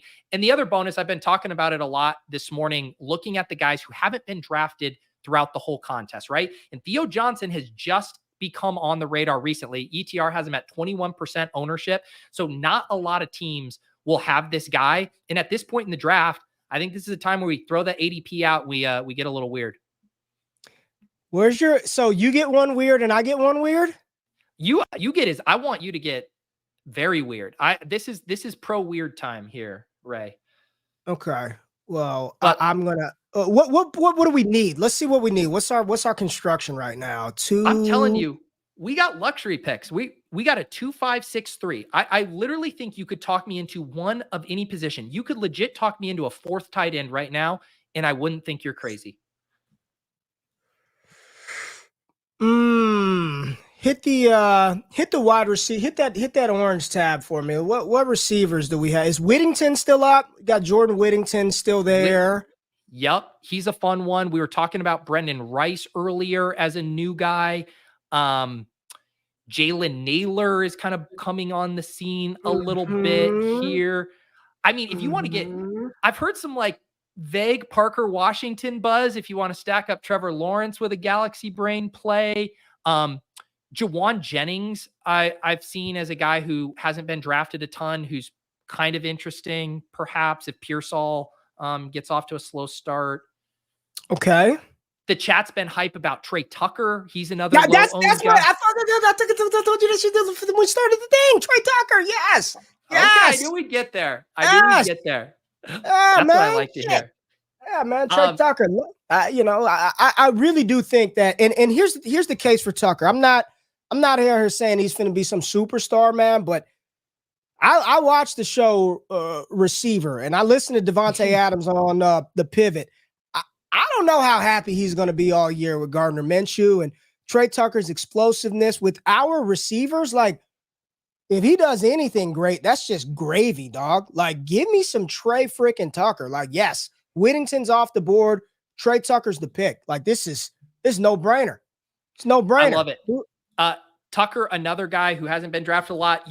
My guy, Lord Reeves, came on Best Ball Breakfast earlier this summer, and I asked him for his favorite late round guy, and he mentioned Trey Tucker as well. And guess what? Week 16, opposite our Trevor Lawrence stack. So he's going to be the guy that speeds up the game. The deep bomb gets us to the Week 17 finals. Let's do it. Love it. All right. So now we got a 2-5-7-3. We are good at every position. Anthony Richardson, Trevor Lawrence at quarterback, Breece, Najee, Pollard, Charbonnet, McLaughlin at running back, Drake London, DJ Moore, T. Higgins, Christian Kirk, Courtland Sutton, Adonai Mitchell, Trey Tucker at wide receiver, and our three tight ends, Noah Fant, Jonnu Smith, and Theo Johnson. We got correlation for both our week 16 and week 17s on both quarterbacks. This is the epitome of a luxury pick, Ray. Anything you want, we can do here. Oh, what does the chat want? What are the I'll just throw a name out there and chat tell me if I'm crazy. I want to get a little Drake London correlation because they are going to go bonanza. Yeah. I want the wide receiver too, which is not Jahan Dotson. No Dyami Brown. Where's the Dyami Brown love, baby? I think I want a little Dyami Brown. Let's do it because I've been drafting way too much Luke McCaffrey. He seems buried right now. Jahan Dotson, I feel like we've been there, done that, right? I guess we've been there, done that with Dyami Brown too, but what, having a nice preseason? Look, I'm not going to turn away any guy who hasn't been drafted a ton. It's not a chalk pick. Talk to me a little bit more about Dyami as we add him here. It's big play. I think the reality is Terry McLaurin is going to command the intermediate and short targets. But when you're talking about Jaden Daniels' ability to throw the ball deep down the field, he showed a proficiency of that at LSU, as evidenced by Brian Thomas and Malik Nabers stats. Like Dyami Brown, this is what he does. He gets down the field. This is a new coaching staff. They don't owe Jahan Dotson anything. They drafted Luke McCaffrey, but this is a player who's getting some opportunity. And here at wide receiver 8, and as I'm looking at our construction, like 6 RBs, I can do that. But when you got Breece Hall and you start Najee Harris and Tony Pollard, I think we're okay with 5. Just give me some Drake London goes nuclear in week 17. Jaden Daniels is having to put the ball downfield. Jahan Dotson's not out there. Hey, we get a Dyami Brown. I'm calling it. Damn it, I'm calling it right now, Pete. He's scoring in week 17. I can see it. I can see it right now. He's scoring in week 17. This is a good team we put together, man. Dude, I love this team. We got great stacks. We got correlation everywhere, a ton of value. We didn't get anchored to ADP in the final rounds. We used kind of preseason stuff to get us on some better bets that we wouldn't have been able to get on early on in the offseason. You and me aren't drafting Theo Johnson and Dyami Brown in May, but we just did on August 19th. I'm going to recap this full team and then get your thoughts here. Anthony Richardson, Trevor Lawrence at quarterback, Breece, Najee, Pollard, Charbonnet, McLaughlin at running back, London, DJ Moore, T. Higgins, Christian Kirk, Courtland Sutton, AD Mitchell, Trey Tucker, Dyami Brown at wide receiver, and 3 tight ends, Noah Fant, Jonnu Smith, Theo Johnson. How did we do? I'm being real, man. This is like, I think we're good at running back. I love our quarterbacks. Okay, if I have to be critical, A-Rich and T-Law, a little banged up. Hopefully they make it, right? But running back, I don't have anything to say there. Like, scroll past. We're good there. I love our receivers. No bullshit. Like London, Moore, Higgins, Kirk, Sutton, Mitchell, Tucker, Dyami Brown. Great. I think the weak area is tight end, but that's why we drafted 3 of them. And I don't even know if it's weak. Maybe we don't have a tight end that's going to go Travis Kelce, Mark Andrews, get 11 receptions for 150 and score 2. But I'm pretty confident that we don't have zeros. And that's what I'm trying to avoid. I don't think we have zeros at tight end. I think we're good. I think this is a solid A-, B+ roster. Real talk. And the beautiful thing that we were able to do, Pete, is I know for a fact that you nor I have probably drafted a lot of Kirk, a lot of Sutton, a lot of Trey Tucker, any Dyami Brown. Like we got some increased exposure to some new information for players who could have bigger roles than we thought they could have in May. So I think this is a solid B+, A- squad that we have right here. The one pick that I would, if I had to go back and do it again, Charbonnet, I don't know who else was there. That might be the only one for me. But other than that, I don't have many complaints at all. And I don't know who was around when we took Charbonnet, but we could have done like Trey Benson or a J.K. Dobbins, a Jalen. I mean, there's some really interesting upside backs who all went right after this. Do you have a favorite of Benson, Eckler, Dobbins, Wright, Algier? If I was just swinging based on the running backs that we have, maybe Jalen Wright from Miami, just the home run threat, just put him in there behind Breece and Najee and Tony Pollard. But again, it fits the game. It fits what we were doing. It fits the construction. I don't hate it at all. But if there were one, and then the Ray Davis pick, I really wish we were able to get Ray Davis. If we would have, I would have felt much better if we would have gotten that Ray Davis, but he got us 1 pick ahead. But I've got no issues with this team. I actually like this one, man. Yeah. And I think I agree. It was almost like we had an embarrassment of riches as far as like the options there, because I do think of Charbonnet as like this big contingent bet. You know, how many years have we seen the running back 2 in Seattle take over because the other one got hurt and then just as a smash? And we kind of already saw that last year when Walker went down and Charbonnet got those 2 starts. But you can make the same case for Benson. I will listen to cases for J.K. Dobbins, for sure, Jalen Wright, Algier. Like, we took Breece Hall. Like, if you think of like, how do we beat those Bijan teams? well, maybe we take Algier because Bijan in this reality of a team gets hurt. So we had a lot of options there. And I agree with you. I mean, Ray Davis is one of my favorite guys. I mean, his preseason, Ray, like, isn't everything we would want from him happening? Like every day at practice, they're talking about him catching screen passes, making guys miss in the preseason. Like this Ray Davis August has been very nice. It is, it's, and what he put on wax this past week against Pittsburgh, the lateral agility, the quickness. I got to meet him in the Senior Bowl nice. Pete, and talk to him. He's not a tall guy. I'm not a very tall guy myself, but when you talk about put together, dude, I mean, you're looking at him like, I don't want to deal with that young man. And just his father, just a good dude. Like he's a good kid that's going to work his tail off. And it's very, very nice to see that his performance on the field is matching some of the things that we saw early February throughout his career. Had to transfer multiple times. And I don't know if you know that kid's story, but you talk about somebody to bet on. I'm betting on Ray Davis because that dude has had a hard upbringing and a hard life. And to be here on this team and to be in a spot to have an opportunity, he's going to be good. And I would have loved to have him on this team, but excited for Ray Davis this summer, man.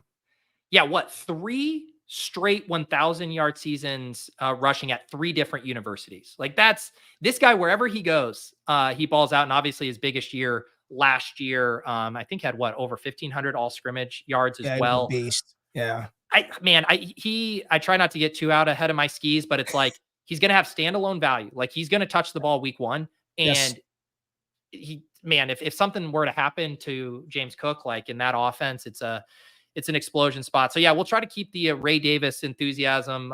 Just let's keep it measured so we can draft a little bit more of him over the next couple of weeks. Keep that down. Keep that down a little bit. Keep that down a little bit. Yeah, but I like this team. I like this team. Thanks, Pete, for having me on for this, man.